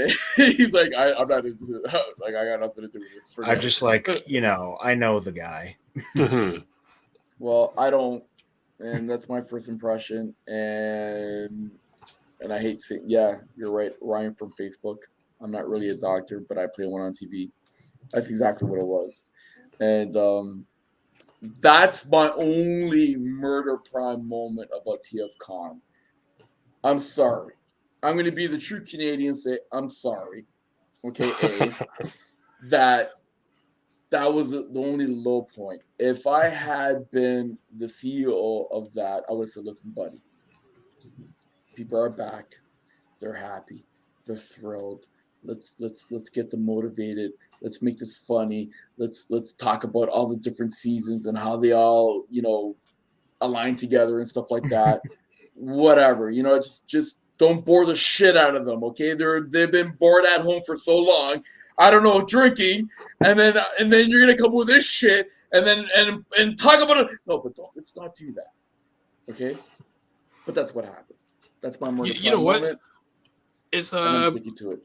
Remember the Hasbro Pulse some months ago, and I was like, between the two individuals, where it's just like the one on the left, you could tell he's coming from the corporate side of it, of like, well, we're just selling what this episode is. Whereas the guy on the right, you could tell like he's been a Transformers fan since he was a kid. You hear the passion in his voice talking about whatever the upcoming character is. The guy on the left is like, yeah, the character's out on Saturday, buy it. Like, that really didn't convince me to buy it. Whereas the guy on the right's like, I grew up with this character, I know certain things about it. I'm like, okay, now I'm intrigued to learn more about this character. It's the key thing you just said right there, Mike. Passion. It's in passion. Now, the second day, if he was putting some passion about how to fix a Transformer and stuff like that, fantastic. Yeah, that's why I'm like, it redeemed him. It fully redeemed him. Good for him, and I'm glad to hear that. So kudos to, what's that guy's name again? Matt. Oh, there you go. I can't even remember the guy's name for the first day. I don't think he said it. I just know because I know him. Oh, okay. Matt, don't be upset at Anthony. Be upset at me because you made me upset that day. So there you go. Okay. Well, I was going to say, I thought your Murder Prime moment was when you were speaking to the one vendor at the table adjacent from us, and the one guy just kind of like came in like mid conversation and just like cut you off. Like, yeah, that's what I thought what a Murder Prime moment was. What was this? I don't know about this. Let's talk about this. Okay, so I don't know about you guys. Okay, well, I should say I don't know. Well, I know about you guys, but I don't know anybody else. Okay, but when you're talking to somebody, right? You don't just go, or somebody just doesn't come out of nowhere and interrupts you, cuts you off, and start talking about, hey man, I want to get this shit off of you and buy this stuff or whatever case is. Because you know what? And I'm gonna say this to the vendor, okay? And that vendor is actually a pretty cool guy, okay? And I was supposed to buy something off of him on the Sunday, and unfortunately I wasn't able to be there. And I apologize. See, look, I'm gonna apologize that I wasn't able to buy that thing off of you. But you know what? Don't allow people, if you're the vendor, don't allow other people to cut off maybe a potential sale, okay, of a person that you're talking to originally. That's just BS, man. Okay, and to that vendor that did, because that was another vendor coming talking to the one other vendor. To that vendor, okay, you know what, buddy? That's BS. Because I'm going to tell you something right now. Next time, if I'm at TFCON and I see you and I see something that I want to buy, guess what's going to end up happening? I ain't buying it. I ain't buying it. Screw that shit, man. You don't cut off people while people are having a conversation, okay? In the midst of the conversation where there's going to be a potential sale saying, listen, I'm going to buy that shit. But because I'm nice, I stood there, I waited, and then I said, fuck that. I'm moving. I'm gone. I left. But then after that, I came back because I'm a nice guy. But the next time, that shit gonna happen again. I'll tell you that right now. You don't do that. Have some etiquette. That's the one thing I don't like about conventions. Okay? And I've done a lot of conventions, right? I worked at a lot of conventions where I see people just don't know how to freaking walk, bumping into each other, cutting each other off, and not just only that, also interrupting each other. Have some etiquette, okay? This is not the Scotch talking. This is the real Mike talking right now. Just have some etiquette at these TFCons or any other convention that you go to. Just have some respect. Wait your turn. And if there's something that you really want to buy, fine. Do what I do when I go to a bar. Flash some money so you get that person's attention, meaning the bartender or that vendor. I know Mike Anthony's making a face there. Or a card. Or a card, okay. Meaning that you're ready to buy something, and then that's how you get everybody's attention, and they'll come to you right away. But otherwise, have some etiquette. That's all I'm saying, man. I mean, it's just impolite to really, you see a vendor and a potential customer having a conversation, possibly making a sale, and then you just cut right in the center and just like, it's all about me. Everyone else is not important, which, in a sense, that would have made more sense if he was also someone who was buying. But for him to be a vendor in the same space, who knows what other customers may have seen that and may have been turned off from going to his table. But the point was this, Mike. But you know what? The point was this: is that the guy literally stood right in front of me, like he literally just cut right in between us. Yeah, like not even just like interrupt the conversation, like just completely, like cut, like just stood in front of you. Like, who does that? You know what? Okay, that's weird. Mm-hmm. So I was gonna say, like, I've been on the other end of that, right? When I was going around looking for hubcaps, I wanted to ask one of the G1 guys if they had him, and he was talking to somebody for like 5-10 minutes, and I eventually cut it myself. But I apologized and just said, like, real quick, do you have a G1 hubcap? Mm-hmm. And we had a quick back and forth, and I just left and let him keep talking. But I didn't cut in front of nobody, No, but Anthony, that's fine. Like, if you were waiting patiently and they're taking like forever and they're just talking about the same shit over and over again, that's fine. There's nothing wrong saying, excuse me, I just want to take 1 second. Do you have any more of this? Whatever it is, right? It's just like if you're in a store and it's like there's a lineup of people, but you just need to ask for a direction, ask for change or something, and you look at the people in the line and be like, excuse me, can I go in front of you for like 2 seconds? As opposed to like while the two people are talking, you stand in front of the person and just physically block them. Like that's different. Like, you eclipse the person. Like, that's weird. So just to wrap that part up, people, please, at any convention, any event, even in the mall, okay? Anywhere, just have some etiquette. Just have some courtesy. Just have some politeness. Have a little bit of respect. Etiquette. A little bit of respect. You know what I'm saying? Etiquette is not a real word. I believe you mean etiquette and courtesy. Listen. It's a combination. It's a combination. I'm trying to keep my rant as short as possible. And I got a list, okay? Trying to compress for the sake of time. Exactly. Because the stupid Google Drive is not compressing my videos. So I'm trying to 20 minutes left, this. So we're combining words, Exactly. Combiners. So there you go. What's that word again, Nancy? Etiquette. There you go. So have some of that. You see, look, I asked politely. for Anthony's help. He helped, and look what happened. You see? Point proven.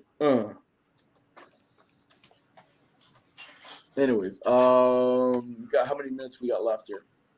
Oh dear, Ryan must really be from Toronto. That's a Toronto comment. I miss Toronto. Ryan from Facebook says, "I miss Toronto people just hating for no good reason. I'll come next time with you guys and tell people back the F off." Jesus. You know what the problem is? There's two levels of haterade. Oh, wait a minute. Is that a real word? Or are you combining words there, Michael? Wait, haterade? No, haterade Yes. is not a real word. So I've combined that word many years ago. Okay. There's two levels of haters. When it comes to Toronto, you've got the haters that just hate anyone that's being successful, doing their thing, and just hating for the sake of they're not the ones doing it. I have a different level of hate where I hate when someone presents something and I know they could have presented it better, and there's examples of better quality, but then you've presented me like this lower end quality, passing it off as better. I hate, and I'm like, just take it back to the drawing board, fix it up, and then bring it back. You know, like I just hate someone presenting that. But the whole other haterade of Toronto, like that's just Toronto. Like you leave Toronto after a while because you get tired of it. Well, because you know what? Everybody's such in a rat race. And it goes back to the convention. Everybody's in a rat race there. Yeah, you know what? I get it. You want to see everything. I understand you may want to buy something before that other person gets it before you do. Exhibit A, Skyquake. Okay? I get all that, right? But when you're walking around and you're just bumping into people, or you're cutting off people, or you're standing right in front of another person like they're not there, that ain't cool, man. You know what I mean? Think about from where we came from, people that we know, and then you think of like that mindset in certain other cities. You would never dare do that to certain people. Like that's just a fight waiting to happen, or beyond a fight. Like it's one thing being rude to interrupt someone, but the level that guy took it to, like that was a 6:00 news event. Just it right was. there. It was. I had to hold back my Jaina Finch. Put it that way. There's some evocative imagery with these words. No, but here's the thing, and this is what I hope where people can learn or understand where we're coming from, and maybe they'll take this into consideration, right? When they go to the next event, whatever event they go to, is that just have some courtesy. That's it. Just walk around, enjoy the moment, enjoy all the figures, enjoy the atmosphere, enjoy looking at everybody in their costumes and their get-ups and all that kind of stuff, right? But at the same time too, you don't have to be rude about things, right? You don't have to be bumping into people. And you know what? I have to admit, like I said, I don't want to take anything away from TFCON, because at the end of the day, TFCON, I thought it was very successful. Yes. Okay. I thought it was a very good time for Mike and I having our table for the first time, and because Anthony had a table from before and he's done this, right? Yeah. And I'm a veteran. Right, so he's Yes. a veteran. I've worked at events, but I never been part of an event like how this was. So that was my first time, and going there as children of Primus. You know what? I thought it was really awesome, and people say, "Hey, you're children of Primus. Hey, that's cool." So I don't want to take anything away from TFCON. I thought it was a fantastic time, but it was just those two things. And yes, we have a segment called Murder Prime, so we got to go off, right?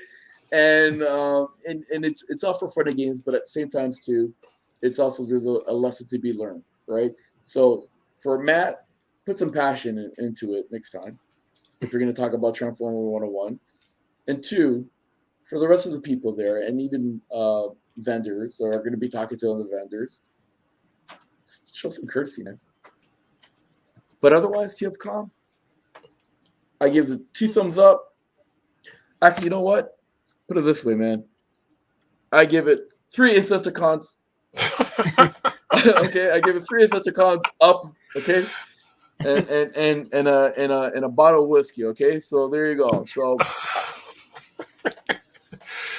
okay. Well, I have to shout out like everyone that was involved in like our combined table effort. So Yeah. between Anthony, Nick, Raymond, Andrew, and I know I'm missing one name again. So Alan, yes. I mean, because what was really cool is just everyone also promoting the website, the YouTube channel, but then promoting each other's tables. Someone comes along and be like, hey, do you have that figure? No, ask this guy like right beside me if he, it's just like, does anyone here have this figure? Like basically everyone's helping sell everyone's figers. It's not just like per table. It's a collective. Yeah, it was a great community to be a part of. And I want to wrap it up by saying thank you, TFCON, for allowing us to be there. Number one, and number two, I want to thank everybody that was there, except for that one particular moment. For allowing us to video, record you guys. I promise you, we're gonna put that video up, and also, again, with Boris and Agents Reason Up, thank you to him as well. And overall, like I said, man, I thought it was a fantastic event. I'm hoping things will change. I know we're going to go backwards a little bit. Come January, we might, I hate saying this, we might go back to stage 2. I hope that doesn't happen. And then after that, things run accordingly. And I hope come July that the show TFCON gets back on their regular scheduled program. What's that other one that you were saying about Anthony, about January? The Ontario Collectors Con, I believe. Okay. I mean, let's hope that one still happens too. Right, and we're going to be there. Now we have to see what's happening with that. So Ryan from Facebook says, but the hate in Toronto is better than most. Nobody really wants to F with anyone. People are just rude nowadays, too self-absorbed. So we don't want to stay within the negative talks of everything. But sometimes, that same negative energy that you see from someone in a convention, it happens in the forums as well, where it's just like a simple topic about Transformers and opinions can just go completely left, and everyone's just like hating and fighting each other. And at the end of the day, you forget, well, we're talking about toys. Yeah, I don't understand anybody ever getting mad about this. Toys that came out 80 years ago, and it's like certain opinions, like people will 80 years ago, really 80, 40. What's it saying, man? Like in the 80s, 40 years ago. Yeah. Well, mind you, we're in our 80s. We're gonna be still talking about this stuff anyway. So exactly, But I mean, it's it was fun toys to play with, and and the comic books and cartoons and everything. So I mean, some opinions just are too serious about, or just get too serious. Like everyone can have their opinions where it's like, well, I don't like this variation of Transformers, but that's cool. You might like it. It's still cool. There's no reason for us to hate on each other for it, and then just get all bent about it. Like there's none. All right. So let's get back to some positive stuff here. So I got my box. Mm-hmm. I did an order. So we're gonna do a box. Ooh. I'm opening the box. A live unboxing. This box, but I'm not gonna open up the box that are in there. I gotta make my money back. All right. See, I know how to drum too. There you go. Ryan from Facebook says the word hate and Transformers don't belong in the same sentence, which ties in with his other comment. 100%, it costs nothing to be nice. Imagine getting mad over any of this. Couldn't be me. Yeah. All right, we're opening up a box here. I don't know. I don't know what's in this. This is a surprise for me too. It's surprising me too. Wait, it's your box. I know it. I have to give a shout out again to Big Bad Toy Store. Right. And we got, you know what? This is like the best stuff right here. Okay? I don't care what anybody says. This is like. They gave you bubble wrap. Ready? There you go. Oh, careful. We'll have to change the channel because I know there's YouTube channels, dedicated to just popping bubble wrap and. Well, you know what? Here. You might get more hits there. Look. There you go. There's another pop. All right. So the first one is, what do we got here? We got. Ooh, Quintesson Judge. I got the pit version on my shelf over there. There you go. We got the Judge. The Judge is in the house. Nice. Okay. Are you ready for the second one? Oh, Kingdom Magnus. Excellent. There you go. Okay, Where you're looking at There here. we go. So we got Kingdom Magnus. Again, I'm not opening up these box. I'm opening up this box. Okay. All right. And then the last one here is. Oh, it's upside down. Oh, sorry. Hey, Nice. the original. Oh, we got this one here. Actually, you know what? I really wanted this one. Actually, okay, so let's talk about these three. I know we've talked about them. I know Anthony has talked about them already from before. Yeah, I've talked about some version of all three of those on the blog. Siege Magnus, the Quintesson Pit of Judgment guy, and Netflix and Earthrise Optimus. So not those ones specifically, but toolings of those. So my thoughts are on record. Oh, there you go, right? So here's the thing about, Kingdom. I know okay. We did a bit of a Murder Prime on the Netflix Transformer version of their take on it, right? Right. 1 second. I got my dog here trying to pop these bubbles here. So that's going to over there. This is a testament to how fun yes, they are. over there. Yep. Over there. Well, that's a whole other YouTube episode waiting to happen. Exactly. So one of the things they actually did pretty good, I have to admit, was their toy line. Okay? As a G1er, okay, so that's don't use that term. Yes, I'm going to use that one, G1er. Okay? They never came out with a toy. Was a Quintesson toy? Yeah. No. Right? And this is one of the main reasons why I was so happy with the Kingdom line.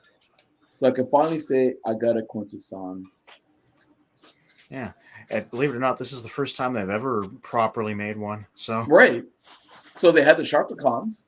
Yeah. Mm-hmm. Right? But they never came up with a Quintesson, which blew my mind. I never understood that. That was my same thought when Unicron first came out in the early 2000s. I'm like, they've never had this character. I have to get him. Mm-hmm. Well, yeah, you know what? Thank you for mentioning that, because I was going to lead into that, right? Because that goes back to that one Transformer that I regret not getting for $49.99 at Toys R Us. I never understood why they never came out with a Unicron, and plus a Quintesson as well too. And you know what? I have to admit, this is actually really nice. Yeah, that is a really nice looking Quintesson. It does the spin. There's a crank on it. You can spin the faces. Yeah. Oh, really? Yeah. That's cool. Let me see if I can demonstrate it really quick. I'll leave in a second to pick up Jess, but well, I'll put here. There Check it is. it. Oh, hang on. Let me just take him off his chair so I can brace it properly. Here we go. See, how cool is that? Yeah. Nice. No, and I mean, you can adjust it manually if you want a specific one, but yeah, there's just a crank back here that you just flick and it just makes them spin. And there you go. Yeah. Now, you know what the next step would be up from that? As it rotates, every time it lands on a certain head, it has that specific laugh. Yeah, like from the sound. Yeah. They should have did that. You know what, Mike? You're right. They should have did that. They should have had like each personality, right? That would probably up the price quite a bit. Doesn't matter. You know what? I probably would have spent the money on that, right? Yeah. TF Collects from Facebook, nice figures. Or for WFC Cybertron line got me yeah. into collecting. Yeah. Nice. Well, you know what? You see, for me, what got me back with the generation. I mentioned that before in a previous show that we did. It was the generations that got me back, and then plus the Prime line as well too. The other thing as well too that I wanted I'll to be back. mention. Gotta go get Jess. Be back in a minute. Yeah, go. All right. Okay, 1 second. So I will do that for you, honey. I'm talking right now. We could pop it after. Don't worry. See, look, pop over here. Anyways, so the other thing that I was hoping Anthony didn't leave, but because he has the figures outside of the box. The other thing I liked about this figure specifically, right, for the amount that it cost, it was I paid 65 US for this. Right, and then with the exchange rate and everything, it actually came cheaper because if I had to go buy this on Amazon or any other place, you're looking at it more than $100 right. for buying this. Right. The thing I like about this figure, right? Yeah, it comes with a trailer and everything, but you know what? It's almost masterpiece level. It has everything. It has the Matrix.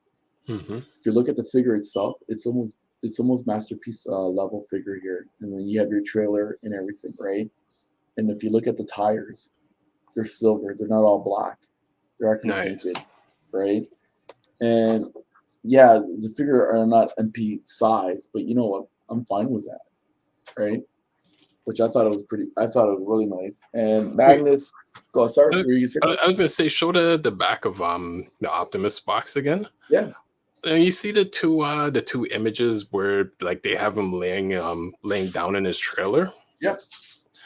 What direction did they plan? Like, what was the mindset on taking that direction of in the last however many years? Like every time they show Optimus, like he's constantly lying down in his trailer. Like this never happened in the 80s. No, well, that's a good question. I don't know how to answer that. Maybe from the '86 movie when he's laying down on the table before he perished. I guess. Right. I don't recall any other time when he's being repaired like this. I know in literatures, you know, that's the reason. Like, you know, his trailer was always a place for him to be fixed. Right. Okay. Right. So I don't know about that one. Right. But I thought, you know, when you have that's why I was hoping Anthony was still here because he has a figure to show that. Well, I have the figure in the box, so you can actually show the figure itself. I think it's, you know, looking at it, I think it's pretty much an MP figure. If it was, you know what, if it was like this big, like an MP size figure, like sorry, MP size figure with MP size. There we go. Oh my god, that took a while. I think it will compete in that aspect, right? And then even what's called the Magnus that I ended up picking up, right? Again, it has that G1 feel to it because if you recall, and I don't want to say if you recall, but a lot of us G1ers, we know already that, you know, he came like this. Right. You have the weight, you know, you have the weight figure, the weight trailer, and then you have the rest of the what's called armor that he puts on, right? And if you look at the trailer itself, it's pretty bang on. It's just a modern look to it. Yeah, like it's almost you know, the G1 identical. Yeah, right. And it's bang on to like an MP3, let's say MP3, an MP what's called figure as well too. Right. So I'm paying half the price. If you really think about it, I'm paying half the price for these figures. Right. Versus an MP. Now, I'm not taking anything away from MP. MPs are fantastic. You know, if you can afford to buy that line, by all means, go ahead because they're amazing, right? Mhm. But if you're a bit of on a budget, you got a mortgage to pay, you got kids, to feed and all that kind of stuff. These particular figures, they're just as good. In my opinion, they're just as good. Oh yeah. What do we got here with Ryan from Facebook? Someone bought me a MP Blur Streak 4 months ago. I opened it 3 days ago. This thing is effing wicked. Again, you see, I just read it right now, and I'm going to agree with him. MP, because I have some MPs, they're phenomenal. The construction, the engineering behind it, the paint, everything. You are paying for quality here. Mhm. But again, if you don't have that kind of budget to buy those kind of figures, these are just as good. And I have to give the Kingdom line, I have to give them credit for doing actually a pretty good job. Oh, I have a graded G1 Ultra Magnet. That looks wicked. You sure you're not from Boston? Wait, why Boston? Because it's wicked good. So, but yeah, I like I said, so those three, those are my Christmas gift that Santa sent me. Mm-hmm. I had Christmas gift. Yes, that's what Santa brought to me. The reason why my daughter is still up because school's out. The school's out for the next 2 weeks. Exactly. So she's allowed to stay up. Early today. Yeah. All right. So that's why she's still here. Otherwise, she'd be in bed. But yeah. So me and the big guy. I was gonna say, off for 2 weeks, but considering how things are going, yeah. Well, we'll leave that topic alone for now. That's why I'm starting to drink now. So. Apple juice. Yeah, sure. Whatever you want to call it. Right. So what is there any other news to report? Anything you heard about the Bumblebee 2? Rise of the Beast? Any news? I actually haven't come across any news. Although I've been pretty tied up with a lot of work in the last many weeks and few months. So like just even slightly coming across any news, I haven't heard of anything. Just I know there was that one flood of of news like maybe about 2 months ago when everyone had like all the different location images. Yeah. But that's about it. Yeah, I haven't heard much news either. No inside news. If a good source, and I'm going to give a plug to Rage Nation there to Alex Yu. If you're looking for any additional news regarding the movies that are coming out, he's a great YouTube channel to get some information. That's where I get my information from him, and then plus whatever I can find on the internet, right? So I usually go to him first, and then whatever I find on the internet, that's what I'm reporting. But I haven't heard anything. I just can't. To a certain degree, I can't wait for the movie to come out. Mm-hmm. But at the same time, too, I'm a little worried. That's the ongoing conversation. It is more worry than anticipation. Yeah. Yeah, I have to agree. Speaking of worry, what happened to D? Not sure. I think we'll find out at some point, but I'm not sure. Okay, well, definitely want to give a shout out to D because he's one of our other members. Fortunately, wasn't able to be here today, so I hope all is well with him. Mm-hmm. So let's give him a bit of a shout out. Just wanted to, can we do maybe one video probably? Let's see if I can get into, because I think I got a little bit of the Friday one up.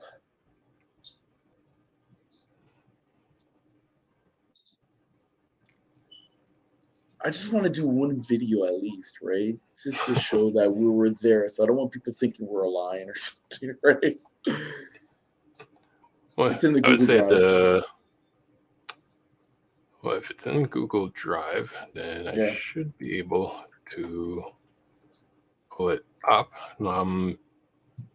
there's one that I just uploaded. Actually, I think I uploaded it to my personal drive, which was the transforming Optimus, the self-transforming Optimus that the one guy had that he was That's right. selling tickets for. Yeah, that's right. I thought that was actually, you know what, we should give him a shout out. There's this gentleman that was going around and he was selling tickets for the $700 Transformer Optimus Prime that transformed on its own and all that stuff, right? And he was doing it for like a charity event. I hope he was able to raise enough money for his charity, and I thought that was really nice of him. So I forgot his name, but I thought it was very... And I'm hoping on the Sunday we would have been able to interview him, so then we could have spread the like his mission out more to the different forums and groups. Yeah, and then we had Marvin as well too. That I definitely wanted to interview that guy. Oh my God, that person was actually one of the productions behind Beast Machines, for its Right. for the toys and also for the comic book. And what an awesome person he was. I shouldn't say he was. He was like, it sounds like past tense in a sense. He's no longer around. No, he still is. Mm-hmm. He's still around. Okay, he's actually a tattoo artist, and he also does a lot of like drawings. So, for example, there's a awesome drawing that he did with Thanos, and who else did he do? A whole bunch of villains. And they were like in a classroom setting, and it was called The Detention. And they were sitting in in a classroom being in detention, Mm-hmm. right? And I thought that was a pretty cool portrait that he did. And I was hoping something we can maybe use him in the future for him to do a portrait of us and the children of Primus in detention. Yes, because we all went to high school together, right? So I thought that would be pretty cool for us to do. Are you popping it up? No, not that one. Look at that face. Not that one. No, not that one. Hold on. It's the one that's it's the one that you're holding up the card. Let's see if I can. I found it. Yeah.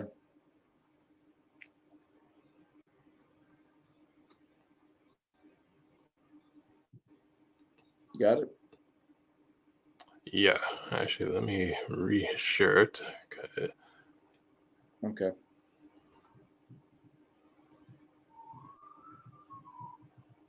Okay, so let's see if this works.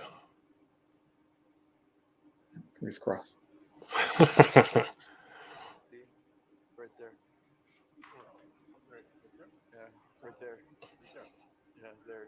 No, that's the mic. Oh, you're Mike. I'm Mike, and that's the mic. That's right there. So that's just being goofy. Not really. Especially when you're done for 1 year, man. Okay. You can't put it louder? Live and direct. We're at TFCON. It is Friday, December 10th. We got everybody in here. Eating a donut. Tomorrow's big reveal. What are they going to reveal? It's in the name. Yes, I'm wearing the same hat. So, Transformers. So we got tons. Oh, I don't have a double chin. It's just my mask, just in case. Right? Yeah, you see, I don't have a double chin. See. We got a bunch of figures in here. We got stuff from G1 all the way up until today. All kinds of Transformers. You want to hit pause for a second there? Stop and go. There we go. All right. So basically, that's us at our table. We're just sitting up. What we had there, we had a whole bunch of postcards that we've created, and I brought my laptop as well too. It's a laptop slash a touchscreen tablet, and we set that up just to show people how the website works. And again, childrenofprimus.com. You have a free classified site that you can use, and plus news and reviews. And we also bring in other news sources onto our site, which we're a one-stop shop. So please visit us there. And so we had Anthony as well too, setting up his Transformers on that same table. And then you see in the background how everybody's all setting up. Now, mind you, the Hilton, bit of a plug for them, Mississauga, they actually renovated the whole that whole area. They used to have a lot. It was actually more wood and darker setup, a background that they had there or decor. They literally light that whole place up. So now, when you go there, it's totally different and it's actually much brighter, which I think they actually did a really good job doing that. So, if you want to fast forward a little bit, let's see. Yeah, it looked. You know what? We got Ryan here made a comment saying I was going to ask. Looks bigger. Yes, it looks bigger because they changed the whole colors. They actually went with a brighter and lighter color, so it does look bigger. And that is true. Yeah, and they actually changed the what's called. I don't want to call it the alley, but where they did Artist Alley, that whole area Artist there. Alley. Yeah, the hallway. Yeah, the hallway. Thank you. They changed to reconfigure all that as well too, and it's much brighter and bigger.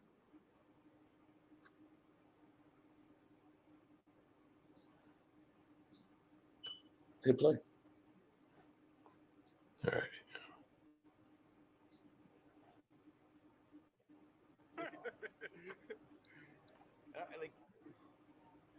And his last name is, you know what? It's ironic.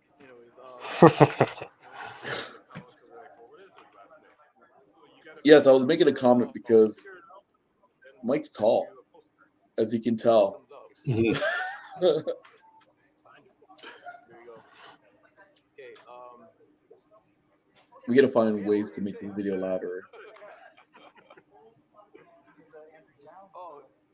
Hey, we met already. Hey. Yeah. What's going on, buddy? Don't worry, we can shake hands. I don't get. So you're Mike and Mike? Yeah, the Mike and Mike. Hey, Andrew, talk into the mic and say hi. Is this Andrew? Hey, everybody.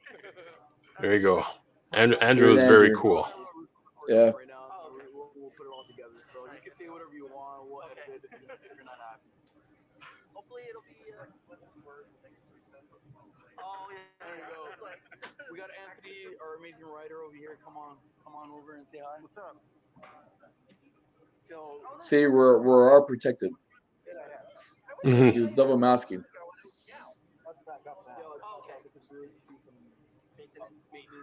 You see, you can tell how everybody's all sitting up over there. That's all you're gonna do. Show your face. Yeah, give some details. What's happening with you? I'm the one that pulled this all together.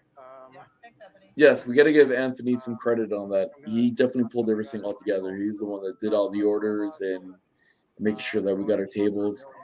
But there was lessons to be learned. If you got a laptop and you need plug, like electrical power, make sure you get what's called a wall near a plug. All right. Yes. Oh, we got Professor D telling me that I got a nice scarf. Thanks, man. There you go.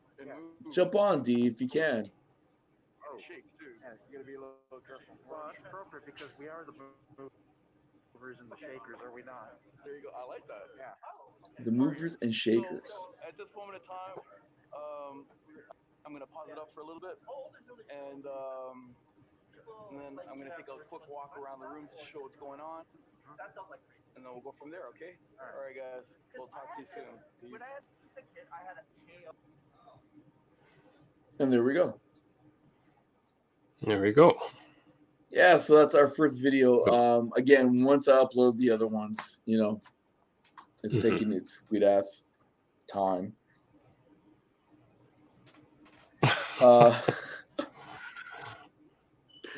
Anthony, where'd he go? Oh, Anthony representing the Daniel Leather sponsorship potential.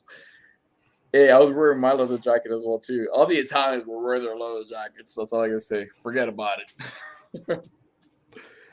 Well, I have to leave for 2 minutes. I will let you and D have a conversation. Why did the D just jump on? Jump on, D. I dare you. I dare you don't jump on. How about that one?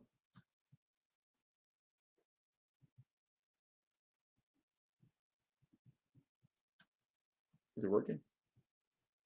Oh, I guess it's not working. So we got Mike that's going to take a little bit of a minute to come back. We're waiting for Anthony. We're going to be shutting down very shortly because we didn't want to do this for 2 hours, but we're always having such a fun time. And when we talk, we don't even look at the time. It just flies by very quickly because we're just,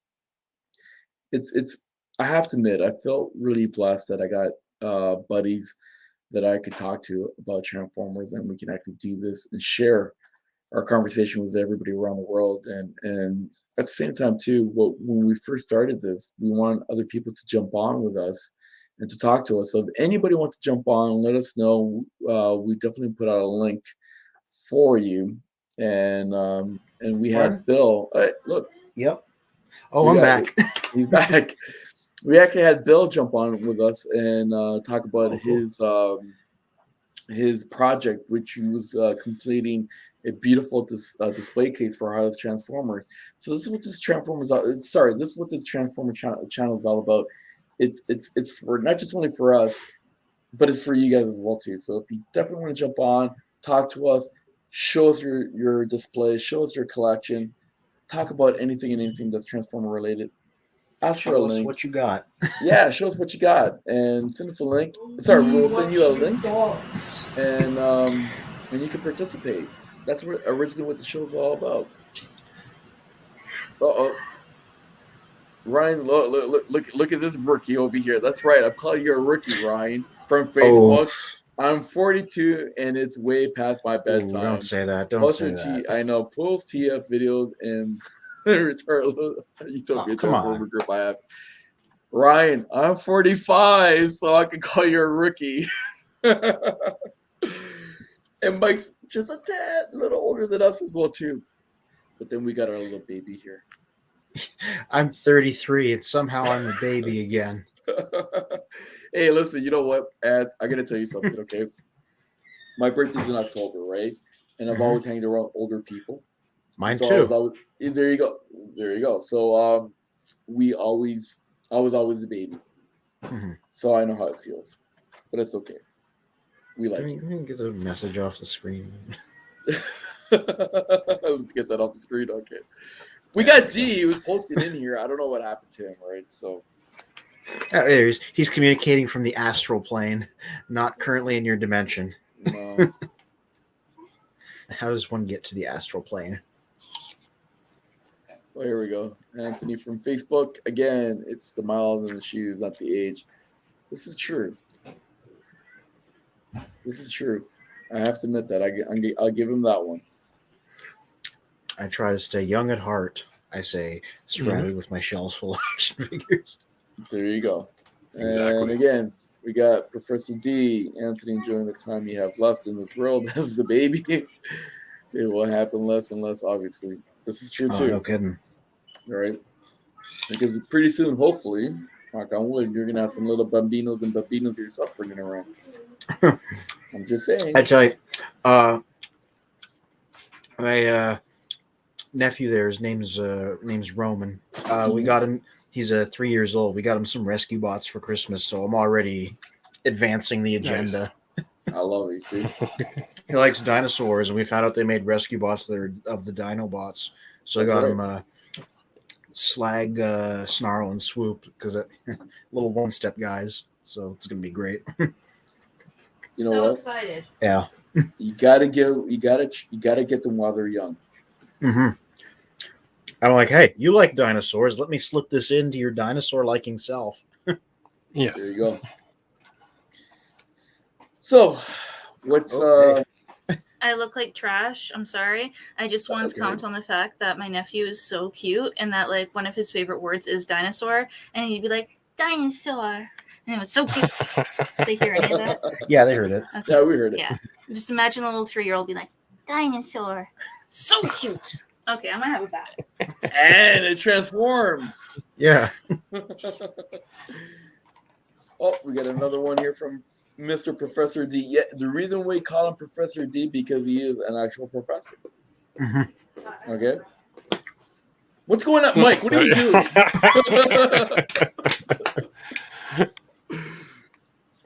Surely sorry, D's commenting from YouTube. Generally, the way to the astral plane and describes as meditation, yoga, psychic powers, alchemy, etc. Okay. Namaste. Equivalent exchange. Similar to how transform mass shift via moving through higher dimensions of space. You see, it always Subspace. relates back to Transformers. We never go off topic, ever. See? While you're thinking, wait a minute, why are these guys talking like this? But then after that, now you know. Mhm. And It's all knowing about is half the Transformers. battle. And that's a G.I. Joe reference. And did you know G.I. Joe was part of Transformers as well, too? Mm-hmm. See? Mhm. It all goes back to Transformers. All right. I think we're going to probably start wrapping up. Glad I you got know back what? before you did. Well, we were waiting for you. We can't wrap up without you. Ah, thank you. Before you take off, or all of us take off, can you take out your Optimus Prime Which one? Kingdom? Oh, Kingdom. I don't have the the one Kingdom that I one. got. I have the. This one. I actually have the Netflix repaint of him, so the colors are a little different. Okay, but you have them, right? You have it. Yeah. Okay, take them out. We're just commenting how good the figure is. Yeah. Oh yeah, he's great. So this is the Netflix version. So his colors are a bit darker, Right. but it's the same basic idea. So it's not like terribly different. No, but so this is what we were saying while you left. Yeah. Is that if you don't have the budget for MPs, let's just say, Oh, you got yeah, mortgages and all that, I think Kingdom did a really good job on Prime and plus Magnus, Quintesson as well too. I think they're almost MP-ish, if you know what I mean. Oh yeah. Like I was just thinking Half the that too. price. Like I was unpacking Scourge here, and I'm like, this looks like one of them third-party masterpieces they make. They made an MP, but this guy's basically a masterpiece. Same with this Optimus, you know. Yeah, like looking at them together, that's just the perfect It's good stuff. line. Yeah. Here's a. And they actually have his blaster, like Prime's blaster, pretty dead on too. Mhm. Yeah, you can fold it and clip it onto his back because it's a reference to something he did in Dreamwave. You like fold it in half and snap it on here, and just that's where they store it. Nice. Yeah, you got the great show. Thanks. Got the Brian got again the from Facebook says, "Great show, guys. Thank you so much for the compliment. Really appreciate that." Got the Matrix in there. You can take it out if you want.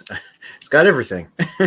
It's just for half the price, Optimus. Yeah, I know, but for half the price, and it's obviously a bit smaller than the MP, right? Yeah, but I think it's bang for your buck there. Oh yeah. This is just like this is the guy. Yeah. Mhm. Yeah. Do you have the Magnus as well too? The one that I have? I do not have the exact same one that you do. I have the Siege version, which your Kingdom one was retooled from it to make him look a lot more like smooth and cartoony. Right. But once again, same basic setup. He works the same and transforms the same and everything. Just his exterior is a little different looking.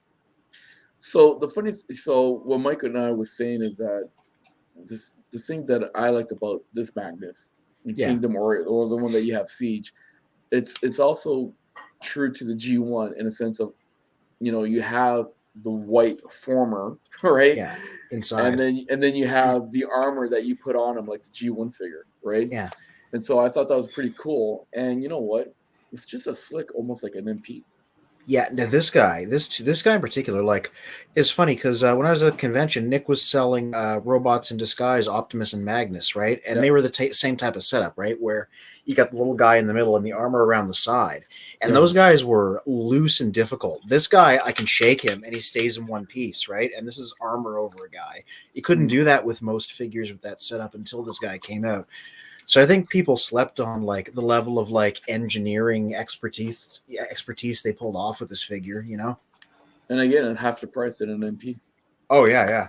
The Masterpiece Ultra Magnus doesn't actually do that. It's just straight robot to straight That's right. cab. Yeah. And you know what? It's not a bad size figure as well too. I mean, Yeah, like the yeah. size wise, right? It's not that Yeah. bad. He's dense too. Like if you hold him in hand, he weighs a lot more than a lot of Transformers do. Uh-oh.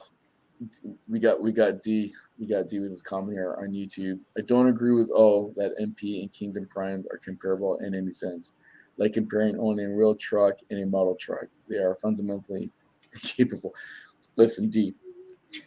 What I was saying from the beginning was that if you don't have the budget to purchase MPs, and I didn't say nothing bad about MPs. I said if you could buy MPs, buy them. They're phenomenal. The engineering behind it, the color, the handling, the posability, everything about an MP. You know what? You are buying quality. You're buying the top of the top line here. Now, if you don't have that kind of budget, right? Because you got a mortgage, a couple of kids you got to feed and stuff like that, right? These kingdoms, I have to admit, they did a really good job. And I think they're like miniature versions, almost version of an MP because you have your blaster, you have your matrix, you have the chest opening up, right, to put your matrix in, the trailer and everything that, the bit of the details in a sense, for example, like Prime's tires, the hubcaps are not all black. They're actually painted silver in the middle there, which those little details I like. And then if you look at Magnus, again, you have that G1-ish, what's called flavor to it versus the MP that is what Anthony said earlier. It's just all in one that transform where you have the two separate, components like the G1. So that was my opinion on if you don't have that kind of budget in order to spend that money on the MPs, because like I said, I'm not taking anything away from MPs. It's like buying a Hugo Boss suit versus buying a suit from Walmart. Okay, does that make sense? Okay, Makes sense to me. all right. I was also going to say, it's like Masterpiece Prime version 3.0 is like 600 Canadian dollars or something. I'm like, hey, this entire shelf behind me would have to be sold to pay for that. Yeah, here we go. So Mr. O is basically saying, from Professor D on YouTube, Mr. O is basically saying, if you can't buy a real truck, go ahead and buy a model truck. Maybe it can have the gimmick, but it may not drive you to work. So incomparable. This guy started some fighting words, eh? I'm just over here having fun with my Generations figures. Your mom what?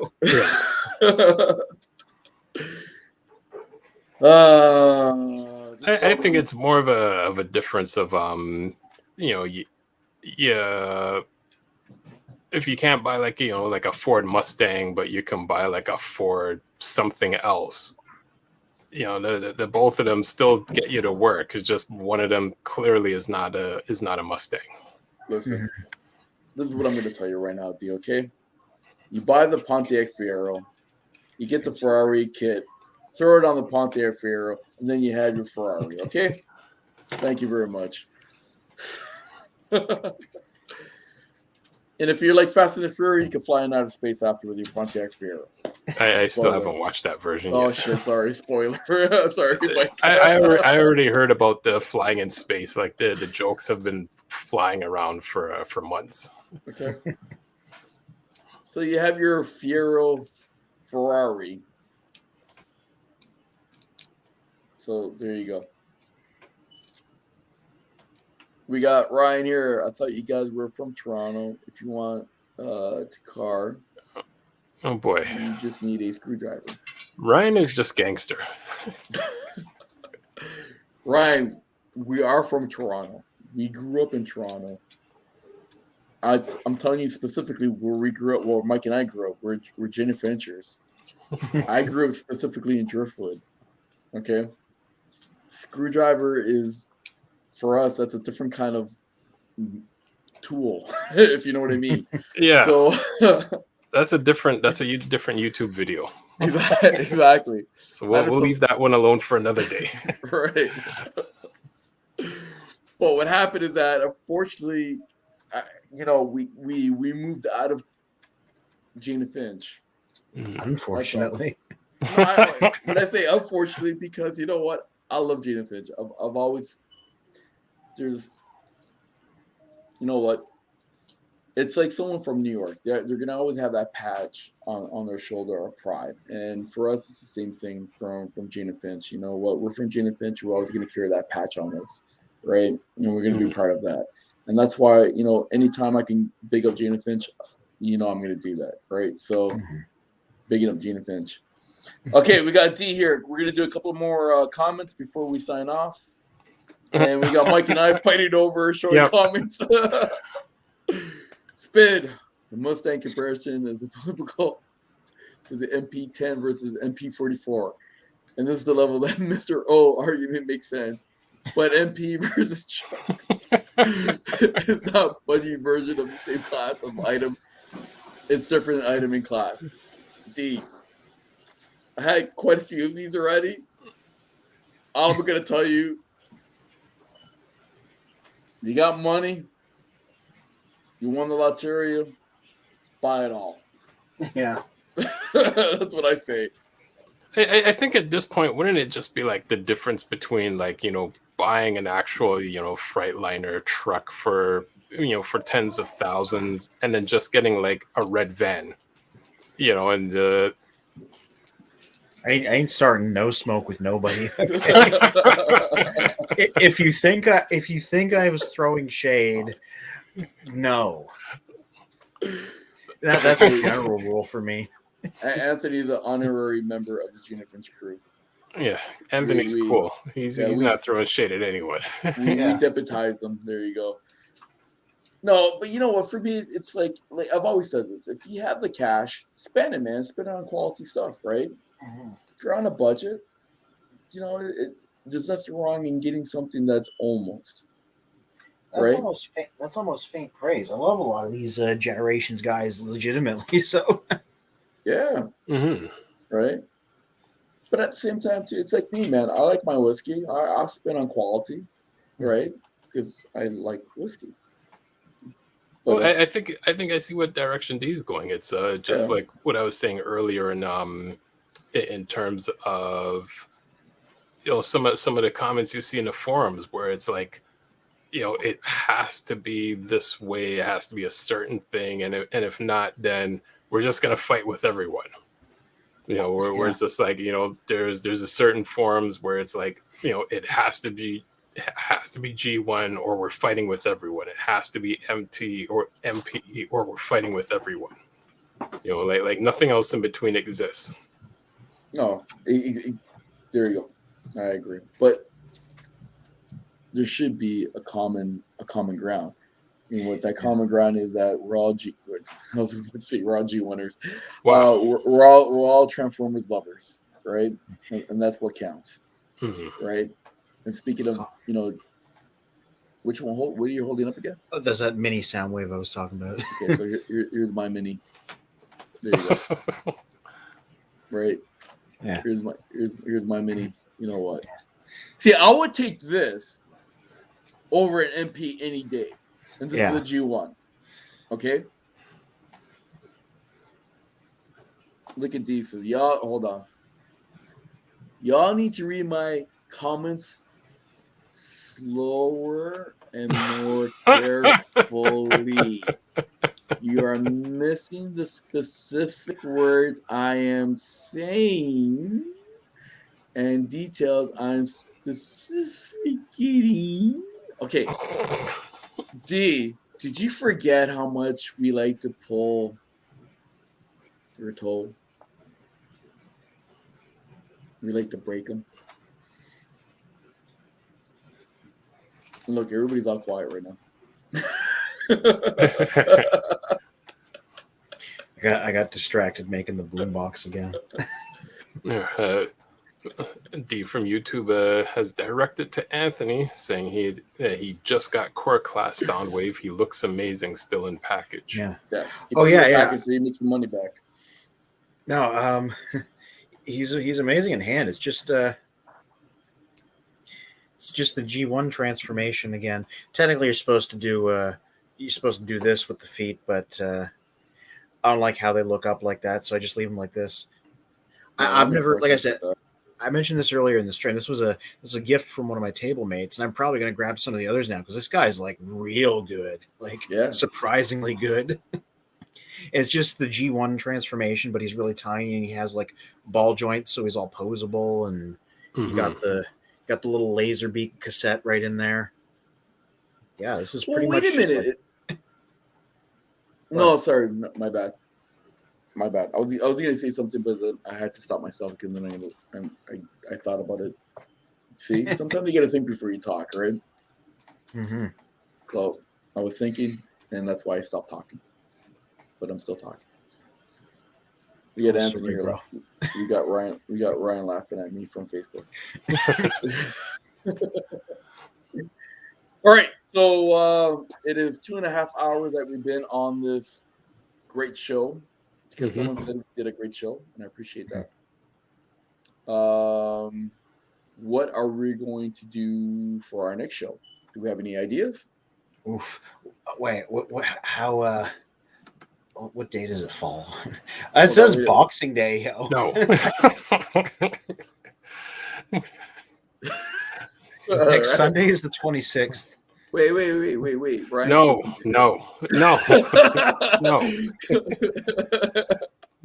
Oh my God! Come on. No. I like Ryan.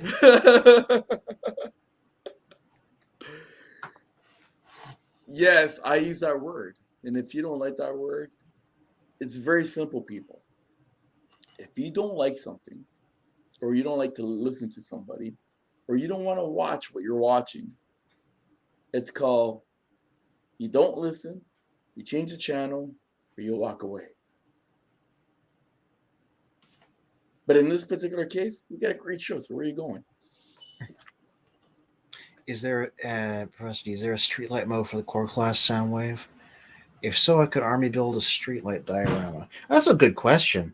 Not officially. I wonder. I'd have to like fan mode it. Wonder if you could. Mike, do that. don't do it. What? What's he gonna do? I like Ryan. I know. No. Ryan from Facebook. Let me mess around with this. Okay, so let's get back to being serious because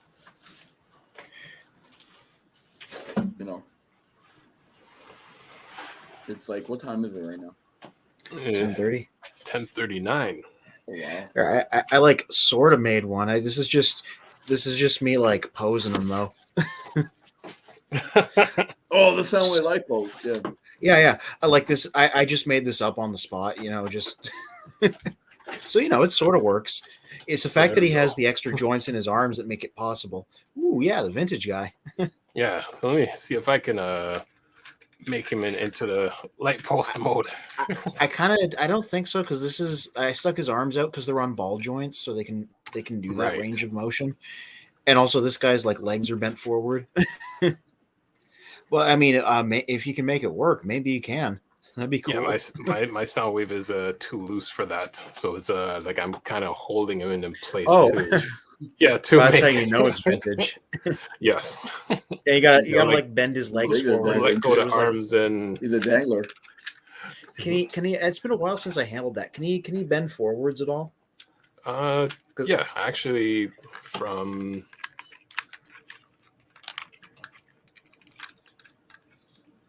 That's how my stands up too. Yeah, so you can sort of make the lamppost mode. Let me Yep. just look up a photo for reference. So we got TFCON here from Facebook. I've TF Collect. Oh, sorry, did I say TFCON? Sorry, TF Collect. I fan mode every single sandwich into a lamppost. See, G I Wonder. don't know. That's what it looks like. I don't like the. Is it the Kingdom Soundwave? They made him into like that ship ish. No, that's Siege Soundwave. Sea Soundwave. Okay. Yeah, but he could also do the lamppost. Yeah, I just looked up a quick photo for reference. It literally is just Soundwave, legs together, tilting forward a bit, arms out to the sides. Wow. Wow, yeah. Like I'm looking at the image Oh, wait a as minute. well. What was that combiner that you did at the TFCon?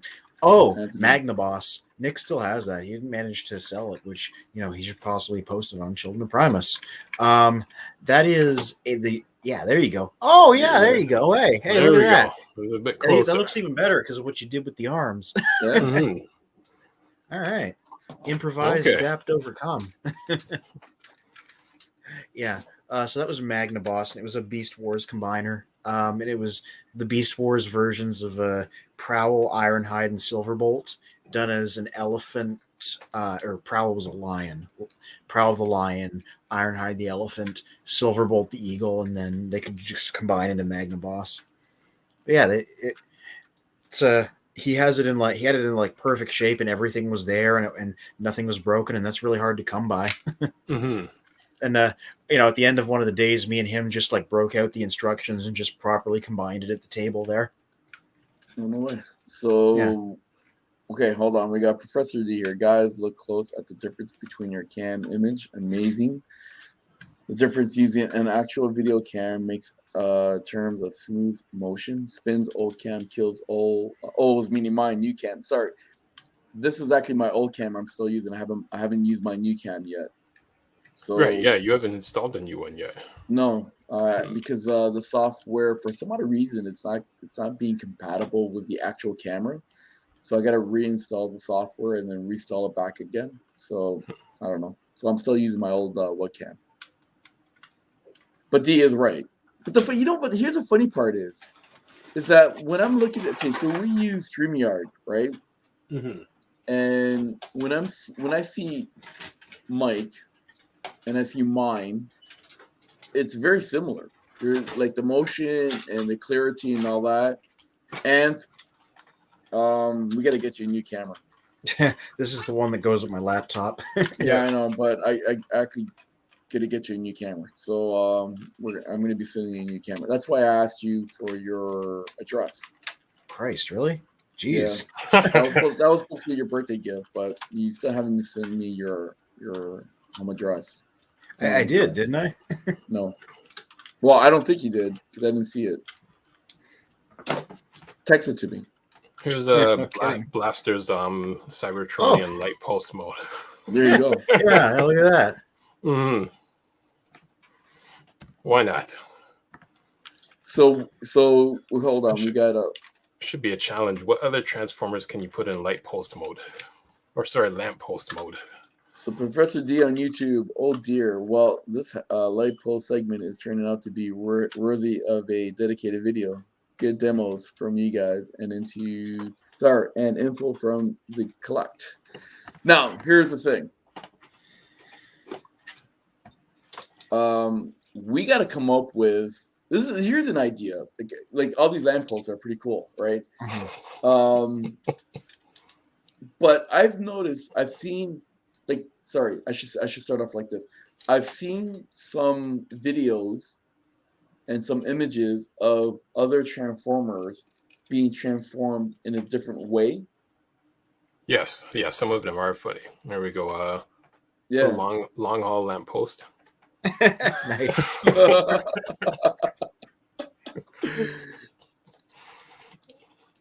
We got Ryan here again from Facebook. Even in the future, nothing works.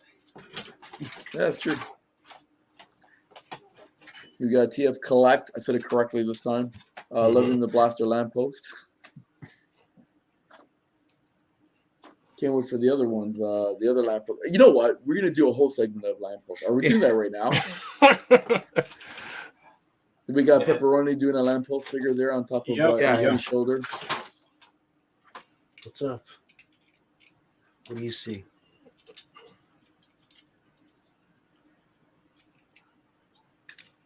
My cat would never do that.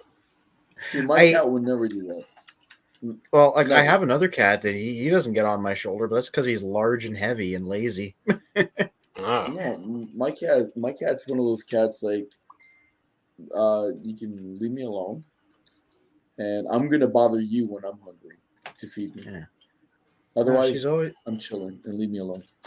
She's always done this ever since she was a kid. She just likes lamppost. Oh my gosh, that's clever. Yeah. Just like any transformer. Is that a thrust? That is thrust. Oh, drinking game. Where's my water? There it is.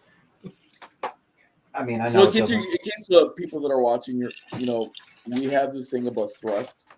Every time we mention thrust, you got to take a shot of something. I don't even know where this came from, but I'm down. I swear you just started that just now, so I'll take a sip of water. No, I didn't just start that now. Remember a long time ago, there was like one show that it was like every 2 seconds it was like thrust. Like every show at one point it was like thrust everything, thrust, right? So I said, hey man, if we're gonna say thrust all the time, at least make it a drinking game. This is true. So look, not just only you get entertained from us, but you also get a game to play with us as well too. Right? Okay, we got Professor D again on YouTube. I'm telling you to watch Post Mania. I know. Hold on, I'm reading the other one first. I'm telling you to watch close the video in real time now. And spin still. Image clarity is comparable, but the motion from spin cam looks real world, whereas the others are choppy in comparison. Hopefully, when I get my other cam D, the choppiness won't be there. And then when I get Anthony his camera, it'd be a lot better. Galvatron lamppost. Yeah. I'm just like trying to see if I can determine. And he does have bending legs, so we can just kind of forward, angle him and lamppost him. This is insane. So let's see if I can figure this out.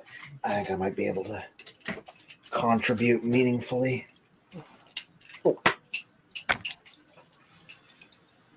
Sorry, I just reading a text here, but I thought it was really funny.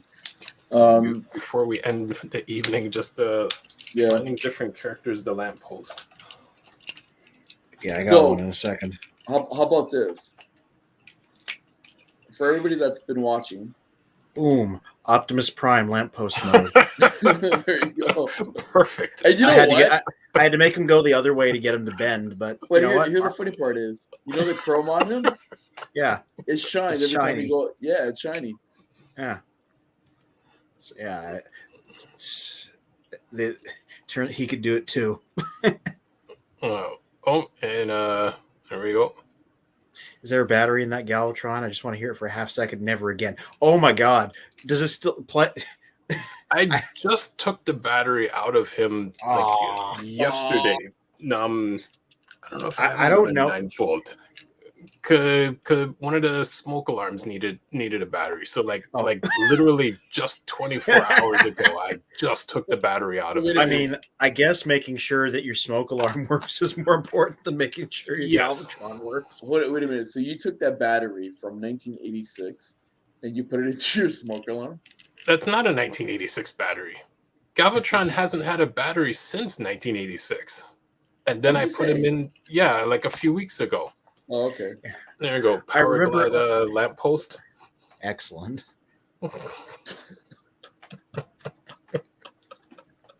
Okay, so here's the thing, okay? You ready? For all of our viewers that is watching now or going forward, on If you YouTube can or lamppost Facebook, any of your characters. Twitch or Twitter. I want you guys to send us on our Facebook page all your lamppost Transformer figures. Who could Like come this up with the G2 best one? hubcap, for example. Nice. I always have to lean mine backwards because they don't bend forwards. Yep. Lean back. Lean back.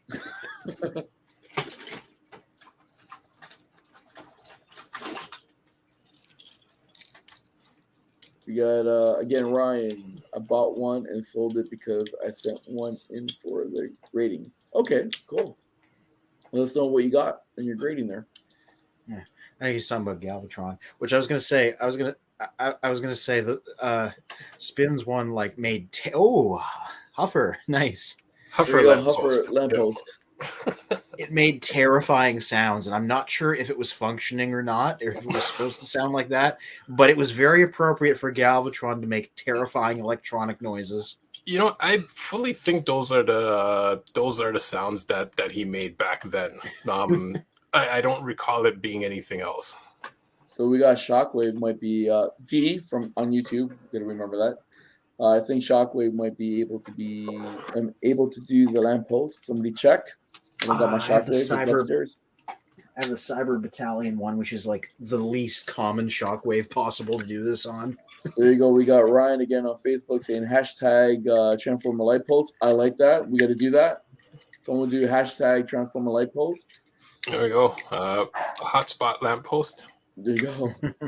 And TF Collect on Facebook. I'm down for the lamppost challenge. Beautiful. You see, we got our first contester here. So all week we're just gonna send out lamppost challenge your Transformers like to all the different groups. Hold on, wait a minute. Here's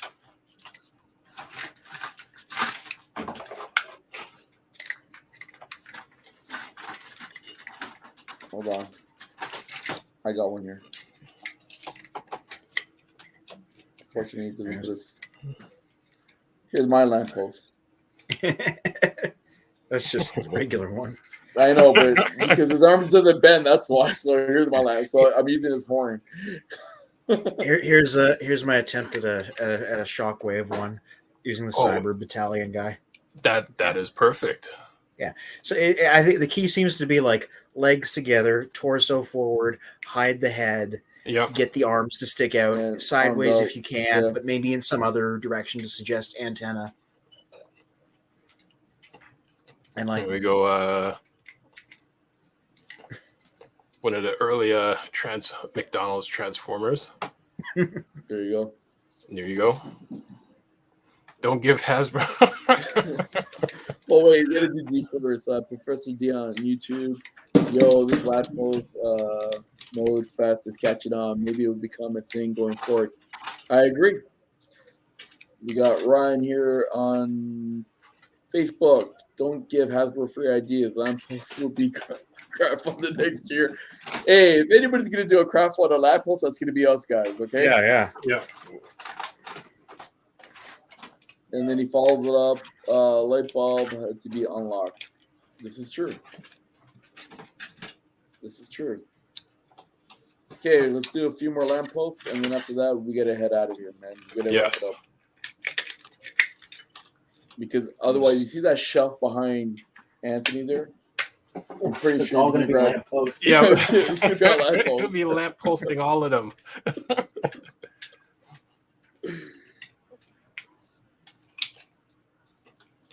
Professor D on YouTube. The festival is called Lamppost Mania. Hashtag. Okay, I'm Decent one. trying to figure out how to do it with. It's a decent one. It's a War for Cybertron Rumble. Oh, there you go, nice. another lamppost. I like that. Another lamppost. That looks pretty. You know what? That's like a lamppost on top of the lamppost. Yeah. For Shockwave there. I mean, Yeah. Soundwave. Stick it on top of Soundwave. Yeah.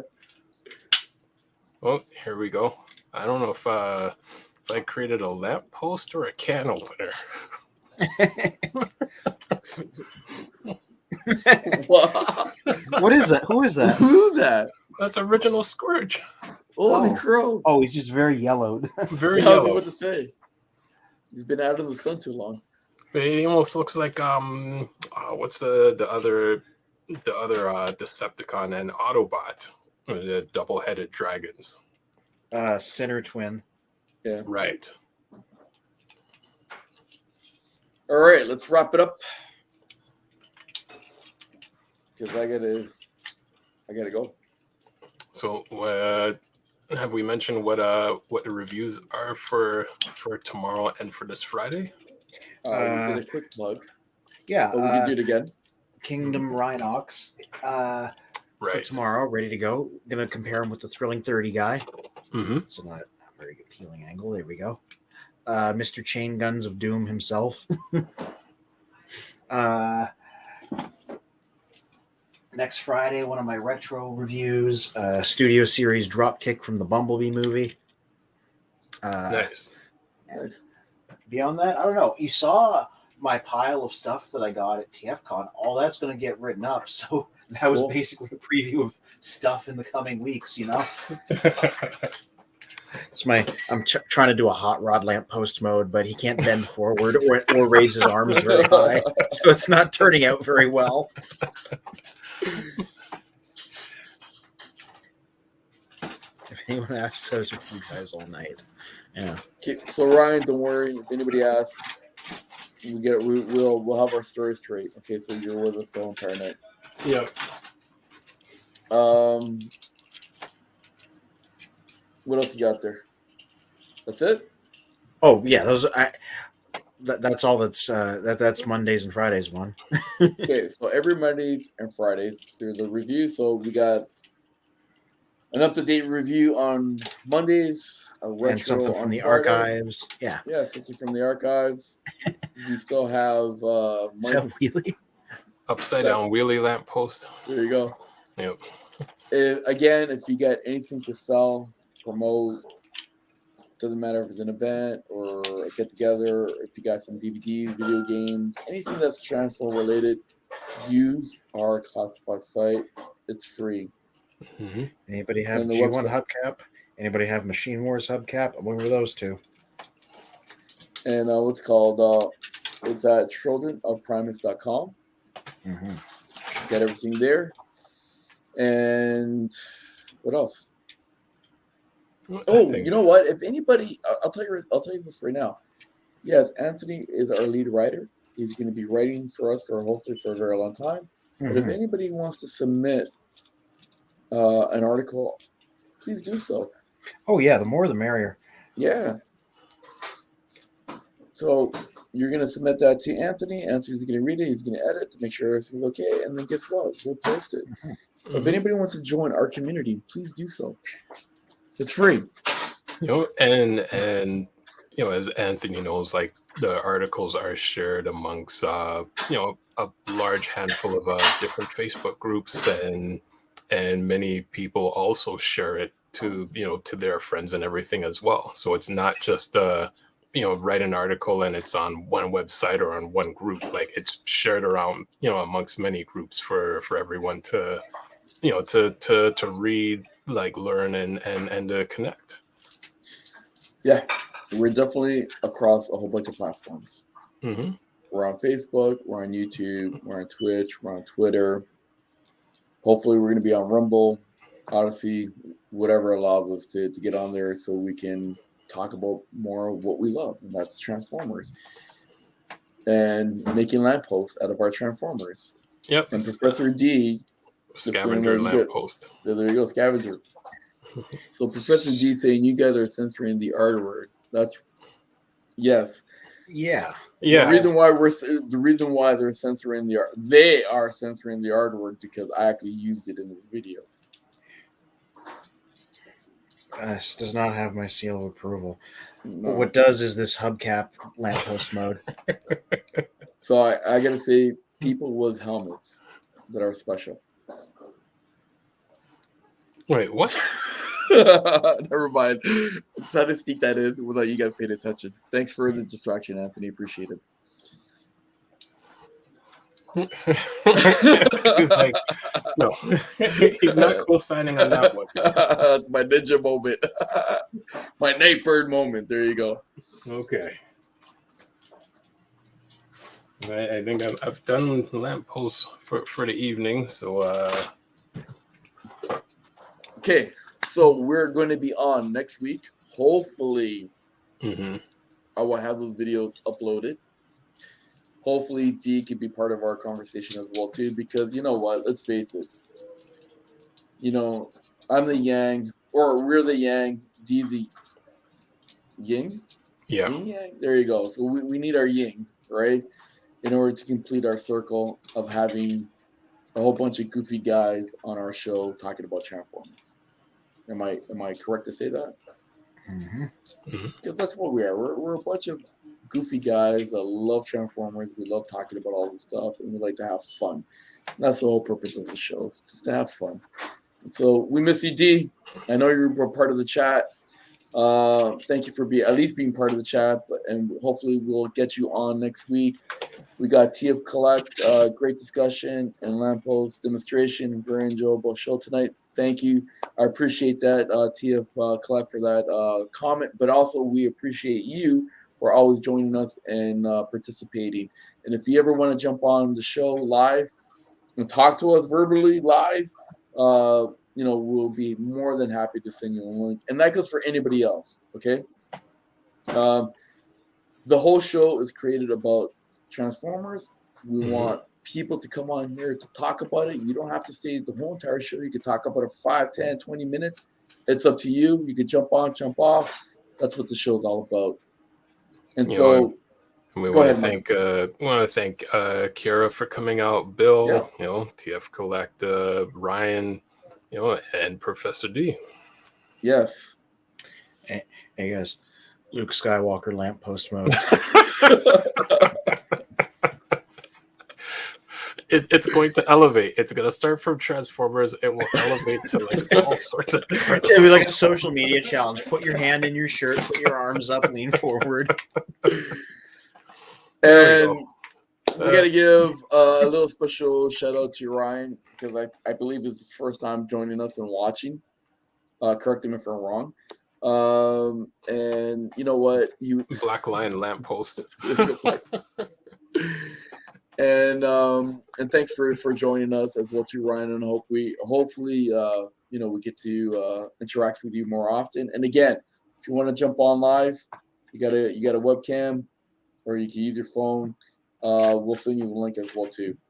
All right, guys, let's wrap it up. We got 3 minutes To save the world. to save the world. What about you, Mike? Yeah, saving the world and lampposting. Lampposting me drinking my scotch and having fun with my good friends here. So until next week, thank you very much. Peace.